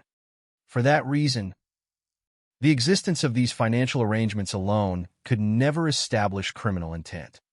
The challenge for investigators would eventually be determining whether the repeated pattern represented genuine gratitude or something far more troubling. To understand why so many residents may have placed such confidence in Amy, it is important to consider the circumstances under which many of them entered Archer Home. A significant number were living alone before arriving. Some had already lost husbands or wives after decades of marriage. Others had no children capable of providing full-time care. Several residents were elderly individuals whose closest relatives lived far away or maintained little contact with them. For people facing declining health, loneliness often became as painful as physical illness itself. Entering a private nursing home meant more than receiving meals or medical attention. It meant surrendering independence and relying completely upon strangers for daily survival. In that environment, emotional bonds between residents and caregivers could become remarkably strong. Amy reportedly cultivated exactly that image. She was viewed by many as a compassionate administrator dedicated to ensuring that elderly people spent their final years with dignity. The nickname Sister Amy reflected not only perceptions of kindness, but also an image of moral respectability. Residents who believed they had found someone genuinely concerned for their well-being may have considered it entirely reasonable to include her in their estate planning. From their perspective, they were rewarding the person who had cared for them when no one else could. Investigators later viewed those same decisions through an entirely different lens. As they reconstructed financial records, they discovered that Amy repeatedly benefited after residents died. The pattern itself did not prove murder, but it raised an unavoidable question. Why did so many financial transfers ultimately favor the same individual? Was this the natural result of years spent caring for lonely elderly people? Or did financial gain provide a motive connected to the unusual number of deaths occurring at Archer Home? These questions remained unanswered for years because each individual case appeared isolated. One inheritance rarely attracts widespread attention. Several might still be explained by circumstance. It was only after investigators began comparing multiple cases side by side that the broader pattern became visible. The repeated appearance of Amy's name in wills, insurance documents, and property transfers gradually transformed what had once seemed like unrelated personal decisions into evidence requiring careful examination. Even then, authorities understood that motive alone could never support a murder conviction. Financial benefit explains why someone might commit a crime, but it does not establish that a crime actually occurred. Prosecutors would eventually need medical evidence, witness testimony, documentary records, and forensic findings capable of connecting motive with deliberate action. Nevertheless, the financial records gave investigators an important direction. They no longer viewed the deaths at Archer Home simply as isolated medical events. Instead, they began asking whether those deaths consistently produced economic advantages for the woman operating the institution. While these financial relationships quietly accumulated over time, daily life at Archer Home continued much as it always had. New residents arrived seeking security during old age. Existing residents maintained routines shaped by advancing years and chronic illness. Meals were served, conversations continued, and visitors occasionally came to spend time with loved ones. Outwardly, little appeared different from countless other private nursing homes operating throughout New England during the same era. Yet beneath that appearance, circumstances were slowly moving toward a turning point. The individual who would eventually trigger the collapse of Amy's carefully maintained public image was not simply another resident whose death passed quietly into official records. His case stood apart because it prompted immediate concern from those who knew him. His name was Franklin R. Andrews. Unlike many residents requiring constant care, Franklin Andrews remained active around Archer Home. According to later accounts presented during the investigation, he frequently assisted with maintenance work and repairs throughout the property. Rather than spending his days confined by illness, he contributed practical labor whenever help was needed. This level of activity distinguished him from many other residents and influenced how his family later viewed the circumstances surrounding his death. Andrews was reportedly trusted by Amy and spent considerable time working around the nursing home. According to testimony referenced during the legal proceedings, Amy even spoke of him in favorable terms, suggesting that he had become an important and dependable presence within the institution. Such familiarity made subsequent events even more surprising. Before his death, Franklin Andrews reportedly altered his will, leaving a significant portion of his estate to Amy Archer Gilligan. Like similar financial decisions made by other residents, the change was legally permissible. Yet when considered alongside what happened next, it became one of the most significant pieces of evidence examined by investigators. In 1914, while reportedly painting a fence at Archer Home, Andrews suddenly became seriously ill. Witnesses later described how he experienced severe abdominal pain without warning. He was taken inside the home, where his condition deteriorated rapidly. Within approximately 2 days, he was dead. The official explanation recorded on his death certificate attributed his passing to a stomach ulcer. Given the medical knowledge available at the time, such a diagnosis did not immediately provoke official alarm. Digestive disorders frequently proved fatal before the development of modern treatments, and physicians often relied upon clinical observation rather than laboratory confirmation when determining causes of death. For many cases, that approach was accepted without challenge. Franklin Andrews' family, however, refused to accept the explanation so easily. They knew that he had recently changed his will in Amy's favor. They also believed that he had been healthier than someone expected to die suddenly from a stomach ailment. Instead of quietly accepting the official diagnosis, they began asking difficult questions. Why had a man who had remained active around the property become gravely ill so suddenly? Why had his decline been so rapid? And why had his financial affairs changed shortly before his death? Their concerns marked the first significant break in the pattern that had protected Archer Home from close scrutiny for years. Previous deaths had largely been accepted as unfortunate consequences of old age or chronic illness. Andrew's family insisted that authorities look more closely. Their persistence transformed one suspicious death into the beginning of a criminal investigation.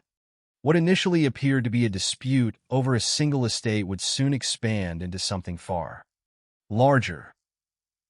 Investigators examining Franklin Andrews' death would not stop with one death certificate or one inheritance. They would begin reviewing years of records, financial documents, wills, insurance policies, and medical histories connected to Archer Home. As those pieces gradually came together, authorities would discover that Franklin Andrews' case was not standing alone. Instead, it appeared to fit within a broader pattern stretching back years. A pattern involving repeated deaths, repeated financial benefits, and repeated opportunities that all pointed toward the same woman. The questions raised by one determined family would ultimately expose one of the most disturbing investigations in early 20th century American criminal history, setting in motion the inquiry that would finally bring Amy Archer Gilligan under the full attention of law enforcement.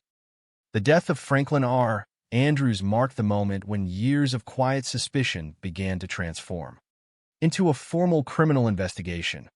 Until then, each death connected to Archer Home had been treated largely as an individual tragedy.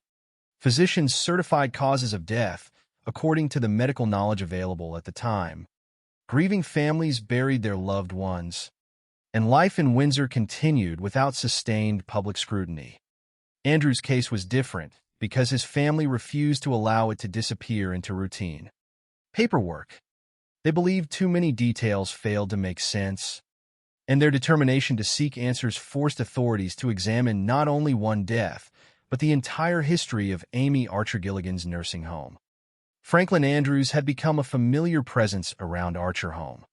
Unlike many residents who spent most of their time confined by illness or advanced age, Andrews remained active and useful. According to later accounts, he regularly assisted with maintenance work, helping with repairs and other practical tasks around the property. He was reportedly trusted by Amy and played a role that extended beyond that of a typical resident. His willingness to help around the home made him well known within the institution and contributed to the perception that he enjoyed a particularly positive relationship with its owner. That relationship would later receive considerable attention during the investigation, especially after evidence emerged concerning his financial affairs. Before his death, Andrews reportedly changed his will, leaving a substantial portion of his estate to Amy Archer Gilligan. Standing alone, such a decision could have reflected gratitude toward a caregiver whom he believed had improved his quality of life. Investigators understood that elderly individuals without close family sometimes rewarded trusted caretakers through inheritance. The legal act of naming Amy as a beneficiary therefore proved nothing by itself. Yet investigators also understood that timing matters. When a person unexpectedly changes a will shortly before dying under unusual circumstances, those events inevitably attract closer examination. According to the evidence later presented, the sequence of events surrounding Franklin Andrews' final days unfolded rapidly. In 1914, while reportedly painting a fence on the Archer Home property, Andrews suddenly became ill. The onset of his symptoms appeared abrupt rather than gradual. He experienced severe abdominal pain that forced him to stop working. Those nearby brought him inside the house, where his condition continued to worsen. Instead of recovering after rest or medical attention, Andrews declined quickly over the next 2 days. He reportedly suffered symptoms that included intense stomach distress before eventually dying. His death certificate listed the cause as a stomach ulcer. At the time, that diagnosis did not immediately appear impossible. Medical understanding during the early 20th century remained limited compared with modern standards, and serious digestive illnesses frequently proved fatal. Physicians lacked sophisticated imaging technology, advanced laboratory testing, and many of the treatments that later generations would consider routine. Consequently, stomach ulcers and other gastrointestinal disorders sometimes became broad explanations for patients whose symptoms involved severe abdominal pain and rapid physical decline. For local authorities, there was initially little reason to question the physician's conclusion. Franklin Andrews, however, left behind relatives who viewed the circumstances differently. Family members reportedly found it difficult to believe that a man active enough to perform physical work around the property had suddenly died from what appeared to be a stomach ailment. Even more concerning to them was the recent change to his will. Learning that Amy Archer Gilligan stood to benefit financially from Andrews' estate intensified their suspicions. Rather than accepting the official explanation, they requested further investigation into his death. Their insistence became the catalyst that finally brought law enforcement into Archer home with a level of scrutiny the institution had never before experienced. Investigators began where most complex financial homicide cases begin, by examining records. Instead of focusing exclusively on Franklin Andrews' medical history, authorities widened their inquiry to include the operation of Archer home itself. They reviewed admission records, death certificates, financial documents, insurance information, and legal paperwork connected to residents who had died while under Amy's care. Almost immediately, investigators noticed patterns that appeared increasingly difficult to dismiss as coincidence.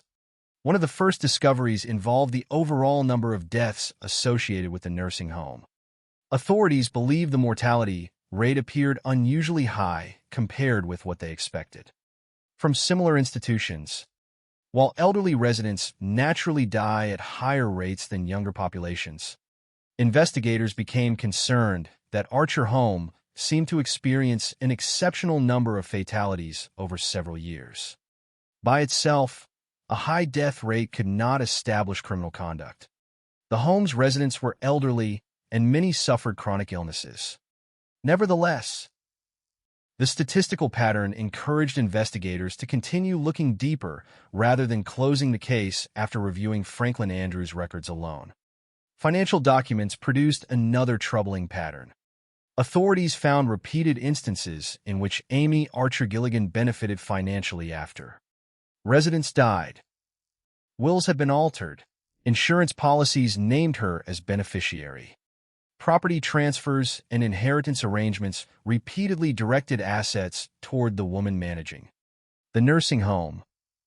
Investigators carefully documented these transactions, recognizing that each individual case might possess an innocent explanation while the combined pattern warranted closer examination. They did not conclude that every inheritance resulted from criminal behavior. Instead, they asked whether repeated financial benefit, viewed alongside unusual deaths, suggested a possible motive that deserved further investigation. The inquiry then expanded beyond legal records into commercial transactions.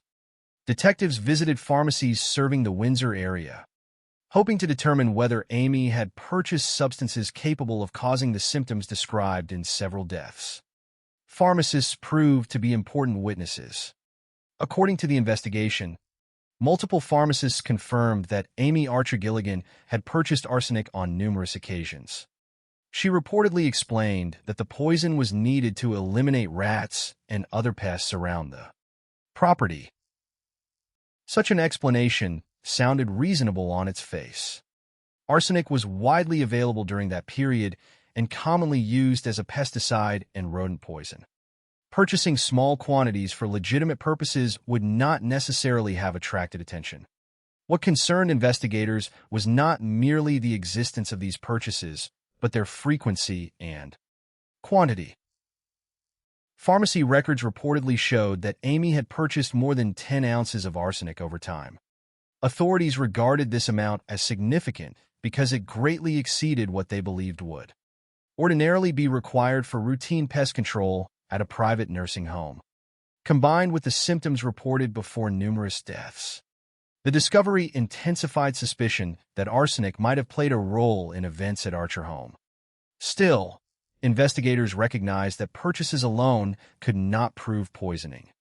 Arsenic had legitimate commercial uses, and possession of poison did not establish that it had been administered to any particular individual. The investigation therefore required stronger physical evidence linking the substance directly to victims. As detectives assembled witness statements, financial records, medical histories, and pharmacy documents, they gradually reached a conclusion that would fundamentally alter the direction of the case. If arsenic had indeed been used, the most compelling evidence might still exist within the bodies of those already buried. Authorities, therefore, made the extraordinary decision to exhume several former residents and individuals connected to Amy Archer Gilligan. Exhumation represented a serious step, undertaken only because investigators believed sufficient grounds now existed to question earlier causes of death. The first and most important examination focused on Franklin Andrews, whose death had initiated the investigation. Other exhumations followed, including that of Michael Gilligan. Investigators hoped modern forensic techniques available at the time would reveal whether poison remained detectable despite the passage of years. Their decision reflected growing confidence that the case had progressed beyond mere suspicion. They now possessed financial motives, documentary evidence of repeated inheritances, records showing substantial arsenic purchases, and a sequence of deaths displaying remarkably similar symptoms. What they still lacked was definitive forensic confirmation. If toxic substances could be identified within the exhumed remains, the investigation would move from circumstantial concern towards scientific evidence capable of supporting criminal prosecution. As workers prepared to open graves that many families believe had been closed forever, the quiet cemetery became the next stage in an investigation unlike anything Windsor had experienced. The answers investigators sought no longer rested inside financial ledgers or pharmacy records. They lay beneath the earth, waiting to reveal whether years of unexplained illness had truly been natural tragedy or the hidden legacy of deliberate poisoning. The decision to exhume the bodies of former residents and individuals connected to Amy Archer Gilligan marked one of the most dramatic turning points in the investigation. Until that moment, detectives had assembled a compelling collection of circumstantial evidence. They had identified an unusually high number of deaths associated with Archer home. They had uncovered financial records showing that Amy repeatedly benefited from the estates, insurance policies, and property of deceased residents. Pharmacists had confirmed that she had purchased arsenic numerous times, explaining that it was intended for rat control, while records suggested that the quantity acquired greatly exceeded what investigators considered ordinary household use. Yet despite these discoveries, prosecutors understood that motive and opportunity alone would not be enough to persuade a jury.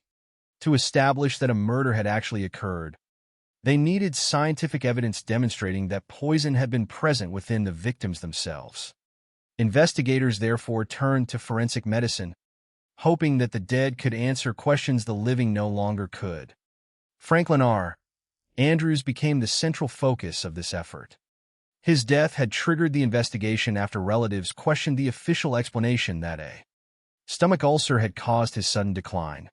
According to the evidence already gathered, Andrews had recently changed his will in Amy's favor, had remained active before his illness, and had died only 2 days after becoming suddenly sick while painting a fence at Archer home. These circumstances made his case the strongest candidate for detailed forensic examination. When his body was exhumed, specialists carefully analyzed the available remains using the toxicological methods of the period. Their findings proved highly significant. Investigators reported that Franklin Andrews' body contained a large quantity of arsenic, particularly within the stomach and other tissues examined during the investigation. The concentration was considered far greater than would normally be expected from accidental environmental exposure or medicinal use common during the era. For prosecutors, this represented the first direct scientific evidence supporting the theory that poisoning had occurred. Although forensic science in the early 20th century lacked many of the sophisticated techniques available today, arsenic possessed one characteristic that made it especially important in historical investigations. Unlike many poisons that break down rapidly after death, arsenic can remain detectable in human remains long after burial. This property allowed investigators to revisit deaths that had occurred months or even years earlier. making exhumation a valuable investigative tool whenever poisoning was suspected. Encouraged by the findings in Franklin Andrews' case, authorities broadened their forensic inquiry. Among the next individuals selected for exhumation was Michael Gilligan, Amy's second husband. His sudden death only a few months after their marriage had already attracted attention because Amy had inherited his property and financial assets. When specialists examined Michael Gilligan's remains, they also reported the presence of unusually high levels of arsenic. The discovery appeared consistent with the growing theory that poison had played a role in multiple deaths connected to Amy Archer Gilligan. Nevertheless, investigators and later historians acknowledged an important limitation.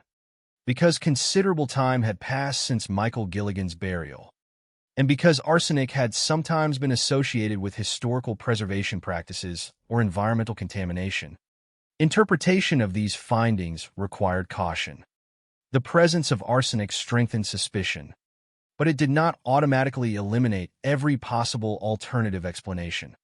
This distinction would remain important throughout the legal proceedings because prosecutors sought to present only evidence capable of withstanding careful examination in court.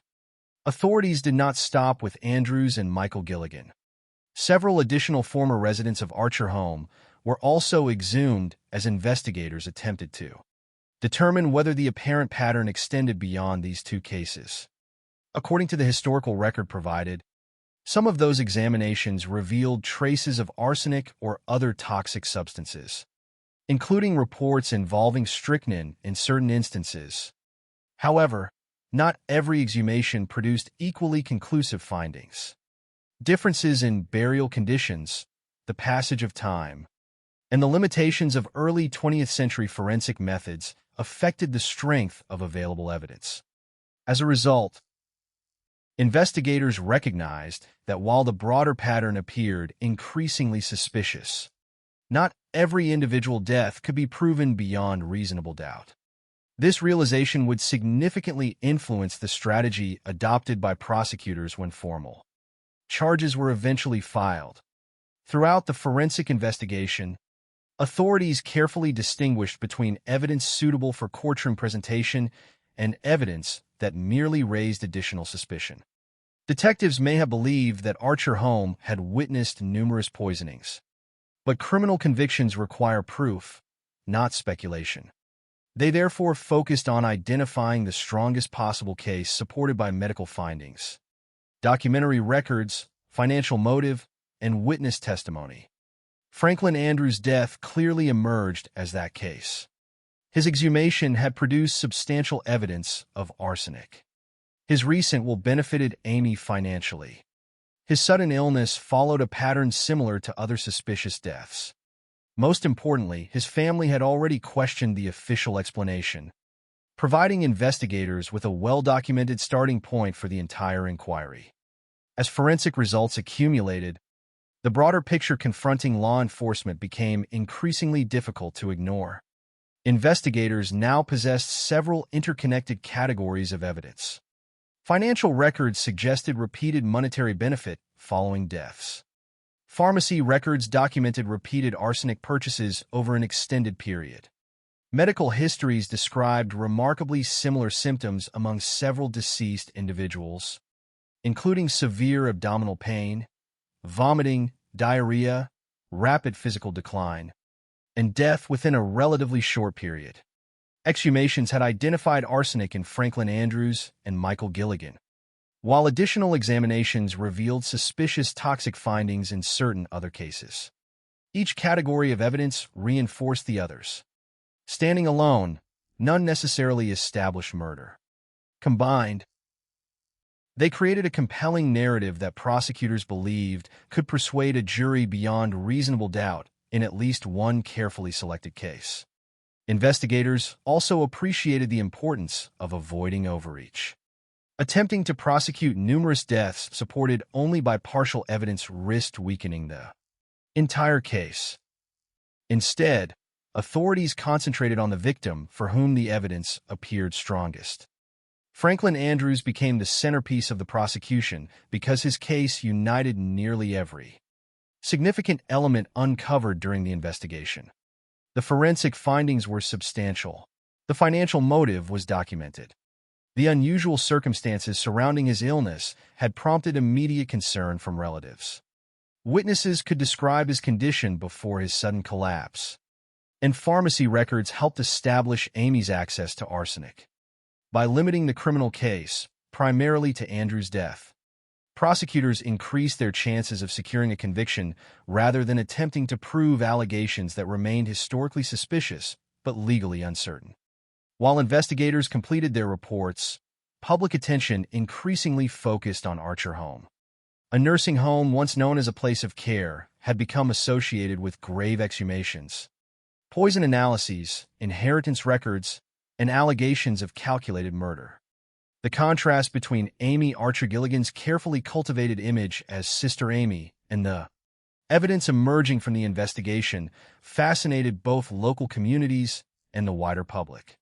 People struggled to reconcile the compassionate caregiver they believed they knew with the possibility that vulnerable residents had instead been exploited for financial gain.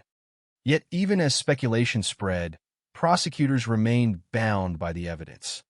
They could not ask a jury to convict Amy based upon rumor or suspicion regarding dozens of deaths. Their responsibility was to present a carefully constructed case grounded in documented facts. After months of investigation, authorities concluded they had gathered sufficient evidence to proceed. Amy Archer Gilligan was formally arrested and charged, with Franklin Andrews' death serving as the principal foundation of the prosecution. The courtroom would now become the next stage of the story.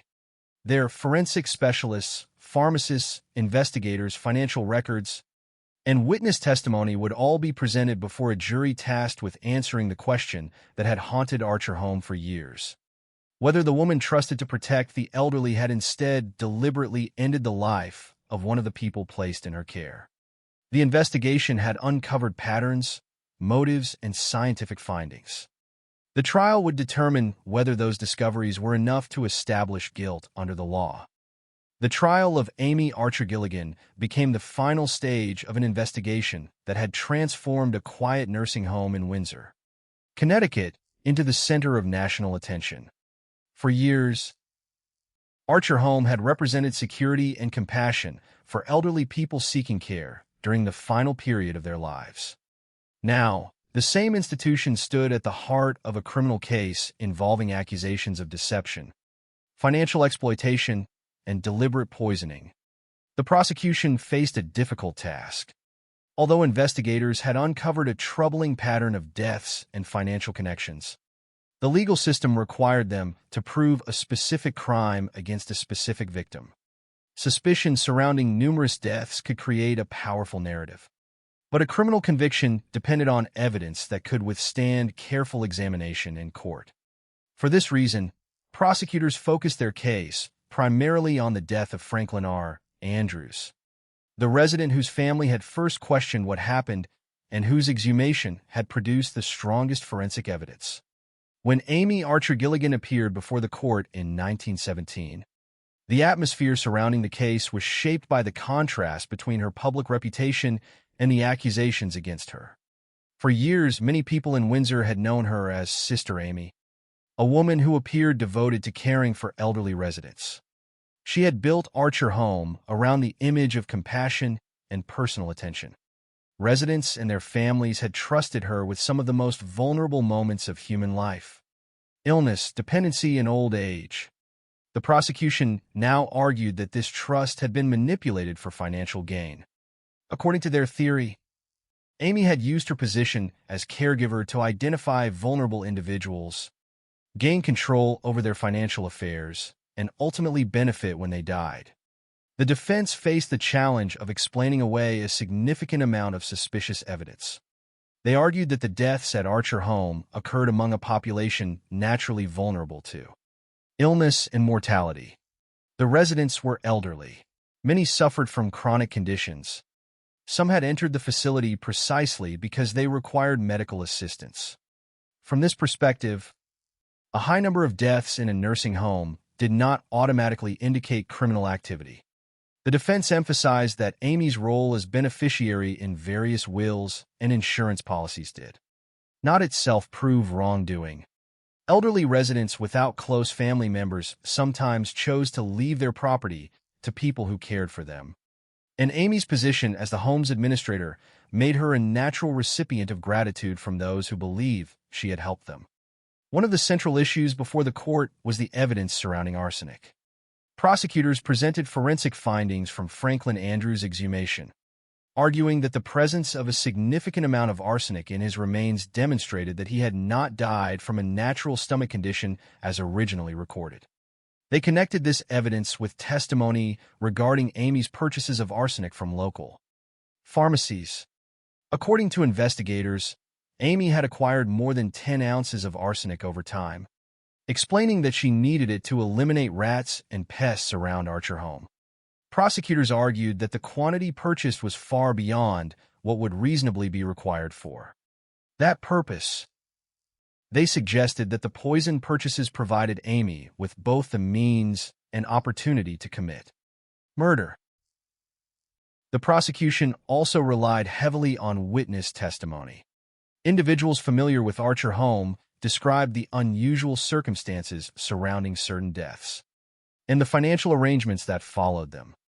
Witnesses explained how some residents had changed wills or directed assets toward Amy before dying. They described the repeated pattern of financial benefit that followed the deaths of those under her care. Prosecutors argued that these facts, combined with medical evidence and poison purchases, demonstrated a clear motive.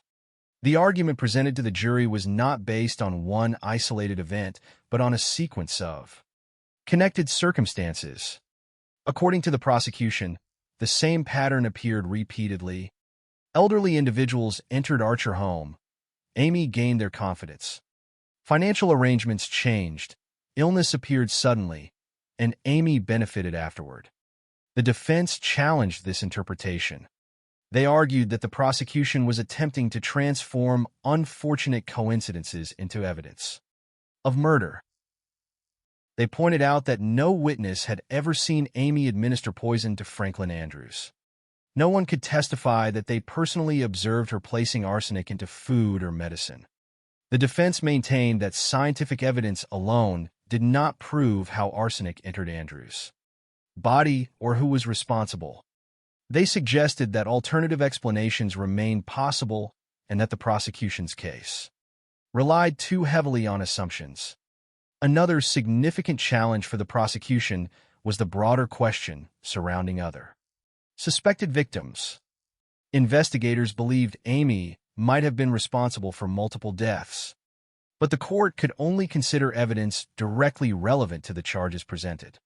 The suspicion that dozens of people may have died under questionable circumstances created public interest, but it could not replace the need to prove the specific allegation involving Franklin Andrews. Prosecutors therefore carefully presented evidence connected to his death while using the larger pattern only to help establish motive and context. The trial became a confrontation between two competing interpretations of events. The prosecution portrayed Amy Archer Gilligan as a calculated individual who exploited elderly residents and used poison as a means of increasing her wealth. The defense portrayed her as a businesswoman operating within the realities of early 20th century elder care. A woman surrounded by deaths that were tragic but not necessarily criminal. The jury had to decide whether the evidence showed deliberate murder or whether the circumstances merely appeared suspicious because of coincidence and misunderstanding. After considering the testimony, financial records, medical evidence, and forensic findings, the jury reached its decision. Amy Archer Gilligan was found guilty of murdering Franklin R. Andrews. The verdict represented a dramatic fall from the image she had carefully maintained for years. The woman once recognized in her community as a caretaker was now officially identified as a convicted murderer. The initial sentence reflected the seriousness of the crime. Amy was sentenced to death. However, the legal process did not end with the first verdict. Her defense team challenged the conviction and sought another opportunity to contest the case. The appeal process focused on procedural issues rather than completely changing the facts surrounding the investigation. Ultimately, Amy received a new trial. During the second trial, the defense shifted its strategy. Instead of primarily arguing that the evidence was insufficient, they emphasized questions regarding Amy's mental condition. The argument suggested that psychological issues affected her responsibility for her actions. This approach changed the direction of the proceedings and introduced a new question. Not only what Amy had done, but also whether she possessed the mental capacity to be held fully responsible in the same way as an ordinary defendant. The second trial ended differently from the first. Amy Archer Gilligan accepted a conviction for second-degree murder, and the death sentence was reduced to life imprisonment. The legal outcome meant that she would spend the remainder of her life behind bars rather than face execution. Although she escaped the original punishment imposed after her first conviction, the verdict permanently established her place in American criminal history. The trial had answered the central legal question regarding Franklin Andrews' death. However, it left many other questions unresolved. How many people had truly died because of Amy Archer Gilligan? Was Franklin Andrews the only victim, or merely the only case that prosecutors could prove beyond reasonable doubt? Those questions continued to surround the case long after the courtroom proceedings ended.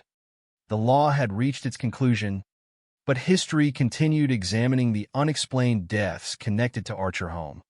The conviction of Amy Archer Gilligan closed one chapter of the investigation. Yet it also opened a broader discussion about vulnerability, trust, and the dangers faced by elderly people placed entirely in the care of others. The case had revealed how easily a respected public image could conceal serious wrongdoing and how difficult it could be to uncover crimes committed quietly over time. For the families who had lost loved ones, the verdict provided a measure of accountability. But for many, the unanswered questions surrounding Archer home remained a haunting reminder that not every tragedy receives a complete explanation. Following her conviction, Amy Archer Gilligan entered a new and very different phase of life. The woman who had once managed Archer home, welcomed elderly residents, and presented herself as a devoted caretaker was now a convicted murderer serving a life sentence. The trial had established her legal responsibility for the death of Franklin R. Andrews, but it had not completely answered every question surrounding the years she spent operating her nursing home. In many ways, the courtroom brought a conclusion to the legal case while leaving history with a series of unresolved questions. The most important of those questions remained the same. How many people had truly died because of Amy Archer Gilligan?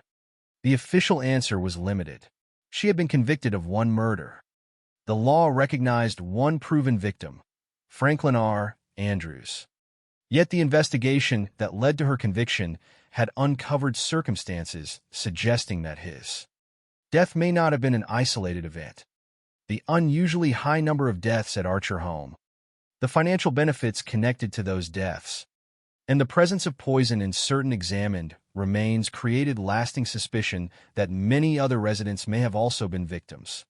However, suspicion and proof are not the same. The passage of time, limited records, and the challenges of early 20th century forensic science prevented authorities from definitively proving every suspected case. Investigators at the time believed at least 5 deaths could potentially be connected to Amy's actions.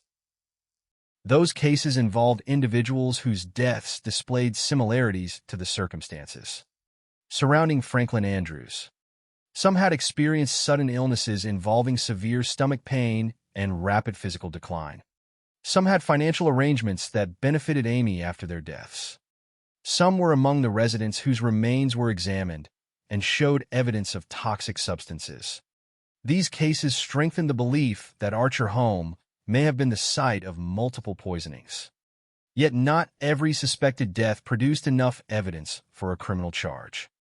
A murder investigation requires more than a troubling pattern. It requires a clear connection between a specific victim, a specific act, and a specific person responsible. For many of the deaths associated with Archer home, that connection remained incomplete.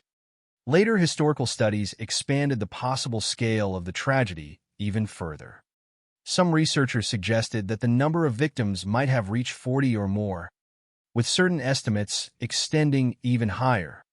These figures were based largely on the unusually high mortality rate recorded at Archer Home during Amy's years of management and the suspicious circumstances surrounding some residents' deaths. However, these larger estimates remain unproven. They represent historical speculation rather than established facts. The only confirmed conviction remained the murder of Franklin Andrews. This distinction is essential because the case has often been discussed through the lens of the possibility that Amy was responsible for dozens of deaths. While that possibility has contributed to her reputation as one of America's most notorious female killers, historians must separate what is documented from what remains uncertain. The years following her conviction were marked by imprisonment and declining public attention. In 1924, Amy was declared mentally ill and transferred to a state psychiatric hospital in Connecticut. The decision reflected the legal and medical attitudes of the time, when questions about mental responsibility were often handled differently than they are today. Instead of remaining in a traditional prison environment for the rest of her sentence, Amy spent her remaining years in psychiatric care. The woman who had once controlled every aspect of Archer Home's operations had lost all influence over her own circumstances. Her final decades passed far away from the community where her crimes had been discovered. Amy Archer Gilligan remained at the psychiatric hospital until her death in 1962. She was approximately 93 years old. Her long life created an unusual contrast with the lives of those whose deaths had defined her legacy. Many of her suspected victims had entered Archer Home believing they had found protection and dignity during their final years. Instead, their deaths became the center of one of the most disturbing criminal investigations in American history. While Amy lived into old age, many families continued carrying unanswered questions about relatives who had died under her care. The case also had a broader impact beyond the individuals directly involved. The exposure of conditions at Archer Home contributed to increased awareness about the importance of oversight in private nursing facilities. At the beginning of the 20th century, many institutions caring for elderly people operated with limited supervision compared with modern standards. Families often had few tools to evaluate the quality of care provided, and authorities had limited systems for monitoring unusual patterns of death. The Archer Home investigation demonstrated the importance of accountability when vulnerable individuals depended entirely upon caregivers. It also highlighted the difficulty of identifying crimes committed through trust and dependency, rather than obvious violence. Amy Archer Gilligan did not fit the traditional image many people associated with dangerous criminals. She did not become known because of public attacks or acts of visible brutality. Instead, the accusations against her involved a quieter form of harm, one that allegedly occurred within a place designed to provide comfort. The alleged method was poison, a crime that could initially resemble natural illness and therefore remain hidden for years. The circumstances of the case forced investigators and the public to consider a disturbing possibility: that danger could exist behind a familiar face and within an environment created to protect the vulnerable. The story of Archer Home also revealed the complicated relationship between evidence, suspicion, and historical memory. Over time, Amy Archer Gilligan became associated with claims that she may have killed dozens of people. Those claims contributed to her reputation as one of the most infamous female criminals in American history. However, the strongest and most reliable account remains centered on the evidence presented at trial. Franklin Andrews was the victim whose death prosecutors successfully connected to Amy through forensic findings, financial motive, and investigative evidence. Other suspected victims remain part of the historical discussion, but their cases cannot be treated with the same certainty. This careful approach does not diminish the seriousness of the case. Even one proven murder involving a caregiver and a vulnerable resident represented a profound betrayal of trust. The possibility that additional individuals may have suffered similar fates only deepens the historical significance of what occurred at Archer Home. The tragedy was not only the loss of life, but also the exploitation of people who entered the institution seeking security during a period of vulnerability. Decades after Amy Archer Gilligan's death, the case continues to attract attention because it contains many elements that make criminal investigations especially challenging. There was no single dramatic event that immediately revealed the truth. Instead, the case unfolded slowly through patterns, repeated deaths, financial connections, unusual symptoms, and the determination of relatives who refused to accept explanations that seemed incomplete. Franklin Andrews' family's decision to question his death became the action that allowed investigators to look beyond individual tragedies and examine the larger picture. Without that persistence, the events at Archer Home might have remained buried beneath ordinary death certificates and forgotten records. Ultimately, the legacy of Amy Archer Gilligan is defined by contradiction. She was a woman who built her public identity around caring for people who had nowhere else to turn, yet she became remembered because of accusations that she betrayed those very individuals. She operated a home that promised protection while becoming associated with fear and suspicion. Her story remains one of the most disturbing examples of alleged financial-motivated poisoning in American history, not only because of the crimes proven in court, but because of the unanswered questions that continue to surround the deaths that occurred under her care. The final judgment of history is therefore more complex than a single verdict. The law determined that Amy Archer Gilligan murdered Franklin Andrews. Historical investigation continues to examine the possibility of additional victims. Between those two realities lies the enduring mystery of Archer Home, a place that appeared to offer peace and care, but which became forever connected with one of the darkest chapters in the history of American elder care.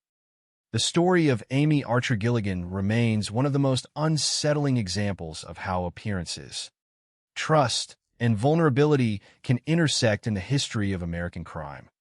More than a century after the investigation began, the case continues to raise questions about the responsibilities of caregivers, the importance of protecting vulnerable individuals, and the difficulty of recognizing wrongdoing when it is hidden behind a reputation for kindness.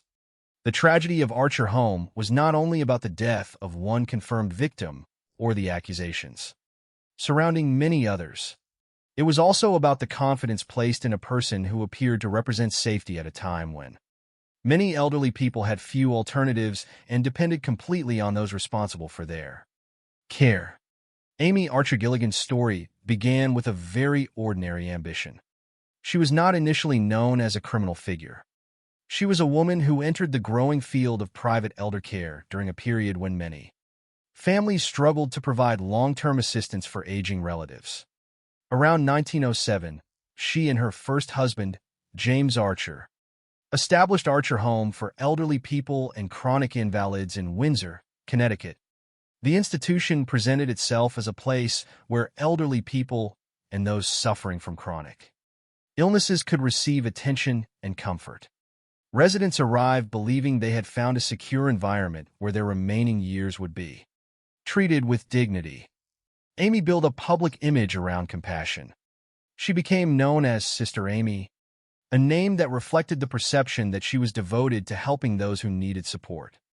To many outsiders, she appeared to be exactly the type of person society wanted, caring for the elderly, organized, attentive, and willing to accept responsibility for people who had become dependent on others.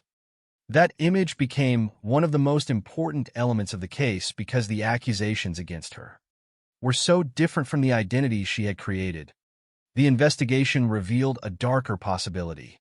Authorities believed Amy had used the trust placed in her for personal financial gain. The evidence presented during the investigation suggested that several residents had made financial arrangements benefiting her before their deaths.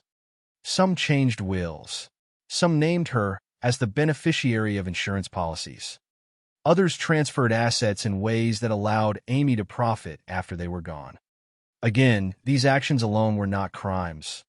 Elderly individuals had the legal right to decide who would inherit their possessions. Some people without close family members naturally chose to reward those who provided care and companionship. However, investigators argued that the repeated connection between financial benefit and sudden deaths created a pattern that could not be ignored. The most important turning point came with Franklin R. Andrews. His death transformed suspicion into a criminal investigation. Unlike many other residents whose deaths had been accepted without challenge, Andrews' family questioned the explanation they received. They knew he had remained active around Archer home. They knew he had recently changed his will in Amy's favor. They believed the circumstances surrounding his sudden illness and death required closer examination. Their decision to demand answers eventually led authorities to investigate the entire operation of Archer home. What followed was a detailed examination of years of records and events. Investigators reviewed deaths connected to the institution, examined financial documents, questioned witnesses, and looked into Amy's purchases of arsenic. Pharmacy records reportedly showed that she had obtained more than 10 ounces of arsenic over time, explaining that it was intended for pest control. Investigators considered the quantity significant because it appeared excessive for ordinary use. The discovery became an important part of the prosecution's argument that Amy possessed access to the substance believed to have caused several suspicious deaths. The investigation reached its most significant stage when authorities began exhuming bodies. The dead residents of Archer home could no longer provide testimony, but forensic examination offered the possibility of answering questions that had remained unresolved. Franklin Andrews' remains revealed a significant amount of arsenic, supporting the argument that his death had not been caused by the stomach condition originally recorded. Michael Gilligan, Amy's second husband, was also examined after investigators became suspicious of the circumstances surrounding his death. His remains reportedly contained high levels of arsenic as well, although the interpretation of that evidence involved historical limitations and scientific questions. Additional examinations produced other suspicious findings, but not every case reached the same level of certainty required for criminal prosecution. These forensic discoveries helped shape the legal strategy that followed. Prosecutors understood that the existence of multiple suspicious deaths created a powerful context, but they also understood that a courtroom required specific proof. They could not ask a jury to convict Amy based solely on the possibility that she may have caused numerous deaths. They needed to prove one murder beyond reasonable doubt. Franklin Andrews became the center of that effort. In 1917, Amy Archer Gilligan faced trial for his death. The prosecution presented evidence connecting the major elements of the case: arsenic found in Andrews' remains, Amy's access to poison, financial benefits following deaths, and testimony regarding the unusual circumstances surrounding residents of Archer home. The defense challenged the interpretation of that evidence. They argued that elderly residents naturally faced serious health risks, that financial arrangements did not automatically indicate wrongdoing, and that no one had directly witnessed Amy poisoning Andrews. The jury ultimately accepted the prosecution's argument. Amy was found guilty of murdering Franklin R. Andrews and initially received a death sentence. However, after an appeal resulted in a new trial, the case took another turn. During the second proceeding, the defense emphasized questions regarding Amy's mental condition. The result was a conviction for second-degree murder, and the death sentence was replaced with life imprisonment. This outcome meant that Amy would not face execution, but it also ensured that she would spend the rest of her life under the consequences of her conviction. In 1924, Amy was declared mentally ill and transferred to a state psychiatric hospital in Connecticut. She remained there until her death in 1962 at approximately 93 years old. Her passing ended the life of a woman whose name had become permanently associated with one of the most infamous poisoning cases in American history. Yet her death did not eliminate the questions that surrounded Archer home. How many victims were there? Was Franklin Andrews the only person deliberately poisoned, or was he one of many? These questions remain part of the historical discussion. Investigators at the time suspected at least 5 victims. Some later studies suggested that the number could have been much higher, possibly reaching dozens of deaths. However, these larger estimates have never been proven in court. The confirmed legal record remains limited to the murder of Franklin Andrews. The importance of the Amy Archer Gilligan case extends beyond the question of victim numbers. The case demonstrated how difficult it can be to uncover crimes committed within relationships built on dependence and trust. It showed that harm can sometimes remain hidden when society assumes that certain environments are naturally safe. Nursing homes and caregiving institutions exist to protect people who are often unable to protect themselves, which makes accountability within those settings especially important. The investigation also contributed to broader awareness about the need for greater oversight of private care facilities. When residents are isolated, elderly, or physically vulnerable, systems must exist to ensure that their well-being is protected and that unusual patterns of illness or death are carefully examined. The legacy of Archer Home is therefore not only a story of crime, but also a reminder about responsibility.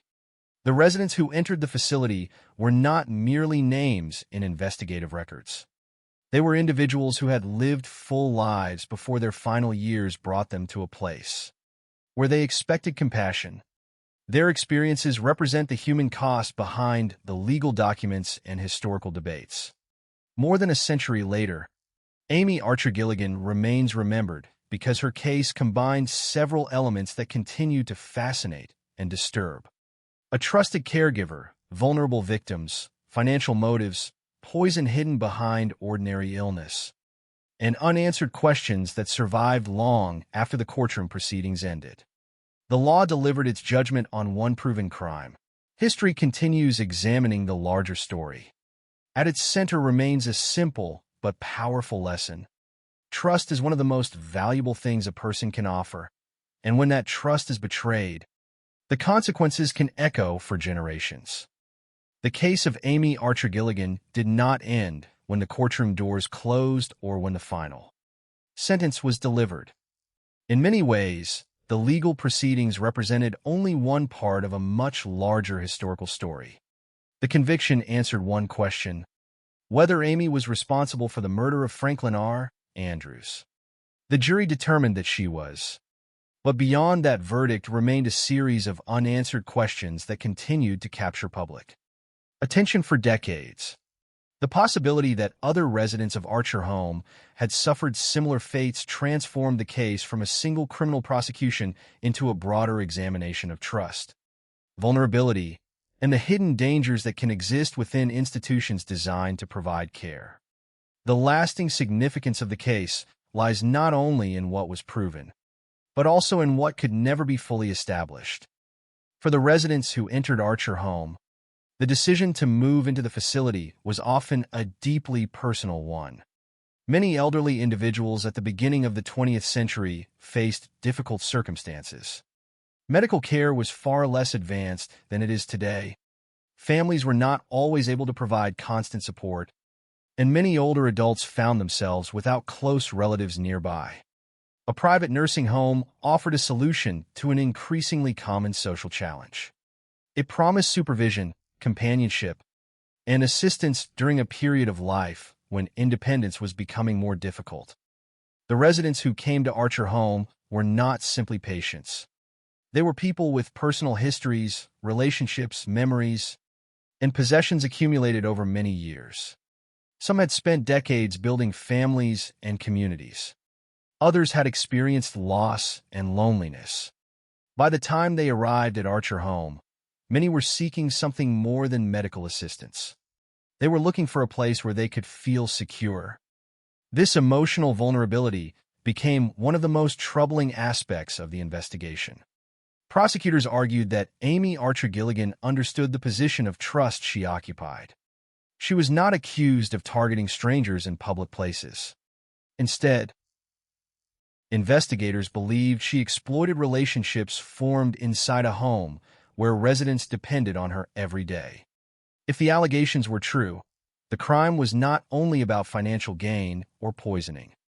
It was also about the betrayal of individuals who had placed their final years in someone else's hands. The evidence presented during the investigation created a disturbing pattern.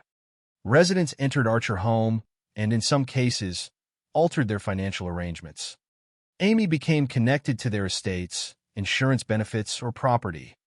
Then, after unexpected deaths, she received financial advantages. Investigators believed this repeated connection between death and inheritance demonstrated a motive. Yet the complexity of the case came from the fact that every individual event had possible alternative explanations. A resident changing a will was not automatically suspicious. An elderly person leaving property to a caregiver could represent gratitude rather than manipulation. A death in a nursing home could occur naturally, especially among individuals already suffering from illness or advanced age. These realities made the investigation difficult because authorities were not simply examining obvious crimes. They were examining patterns hidden among events that could each appear ordinary when viewed separately. The breakthrough came because Franklin Andrews' family refused to accept uncertainty. Their questions forced authorities to look beyond official records and investigate whether the explanations surrounding Archer home were accurate. Without their persistence, the deaths connected to the institution might have remained isolated tragedies. Their actions demonstrated an important principle in criminal investigations. Sometimes a case begins not because authorities discover the truth first, but because ordinary people insist that something does not make sense. As investigators continued examining the evidence, the role of forensic science became central. The discovery of arsenic in Franklin Andrews' remains provided the foundation for the prosecution. At a time when many sudden illnesses were accepted as natural causes, scientific analysis offered a way to challenge previous conclusions. The investigation showed the importance of toxicology in understanding unexplained deaths, especially when symptoms resembled common illnesses. Arsenic was particularly significant because its effects could resemble severe digestive illness. Victims might experience abdominal pain, vomiting, diarrhea, and rapid physical decline. During an era when medical testing was limited, such symptoms could easily be attributed to natural disease. This made poisoning a particularly difficult crime to detect. The Amy Archer Gilligan investigation demonstrated how a deliberate act could remain hidden when it imitated the appearance of ordinary illness. The case also changed public perception regarding private elder care. Before the investigation, many families had limited ability to evaluate nursing homes or understand how residents were being managed. The discovery of suspicious deaths at Archer Home highlighted the need for stronger oversight and greater attention to unusual patterns within care facilities. Although the case alone did not transform the entire healthcare system, it became part of a broader historical conversation about protecting vulnerable populations. The public fascination with Amy Archer Gilligan also came from the contrast between her appearance and the accusations against her. Many notorious criminals are remembered because of obvious violence or dramatic confrontations. Amy's case was different. The alleged crimes occurred quietly, within an environment associated with comfort and protection. Her reputation as a caring administrator made the accusations even more shocking because they challenged assumptions about who could commit serious crimes. Over time, Amy Archer Gilligan became one of the most recognizable examples of a female poisoner in American criminal history. Stories about her often emphasized the possibility that she may have been responsible for numerous deaths. Some historical accounts suggested dozens of victims, while others focused more cautiously on the cases supported by available evidence. The difference between these interpretations reflects the central challenge of the case: separating historical suspicion from proven fact. The strongest evidence remains connected to Franklin Andrews. His death resulted in a conviction. His body contained evidence of arsenic. His financial relationship with Amy created a documented motive. His family's concerns initiated the investigation that exposed Archer Home. These facts established the legal foundation of the case. Other deaths remain part of the historical discussion, but cannot be treated with the same certainty. The possibility that additional residents were victims continues to influence how Amy Archer Gilligan is remembered. But the exact number will likely never be known. Records from the period were incomplete, forensic methods were limited, and many deaths occurred before authorities had reason to investigate them. This uncertainty is one reason the case has remained fascinating for historians and true crime researchers. It represents the difficult space between what can be proven and what appears likely. A criminal investigation can establish facts, but history often must live with unanswered questions. In Amy Archer Gilligan's case, those questions remain connected to the lives of the residents who passed through Archer Home and the families who never received complete explanations. The story also inspired cultural discussions about the image of the seemingly harmless criminal. The contrast between a respectable elderly caregiver and allegations of murder contributed to the public's interest in the case. The events surrounding Archer Home were later associated with the famous play Arsenic and Old Lace, which drew inspiration from the broader concept of elderly women involved in arsenic-related crimes. Though the fictional story itself differed significantly from the actual events surrounding Amy Archer Gilligan. Ultimately, the enduring legacy of the case is not simply the story of one woman accused of poisoning others. It is a reminder of the importance of questioning assumptions, protecting those who are dependent on others, and recognizing that serious wrongdoing can sometimes exist behind familiar and trusted appearances. The residents of Archer Home entered the facility hoping for care during their final years. Their experiences became part of a case that changed how people viewed private caregiving and the responsibility society has toward its most vulnerable members. Amy Archer Gilligan lived for decades after her conviction, but the questions surrounding her remain. The court provided an answer to one crime. History continues to examine the possibility of many more. Between those two realities exists the lasting mystery of Archer Home, a place created to offer comfort, forever remembered because of the tragedy that unfolded within its walls.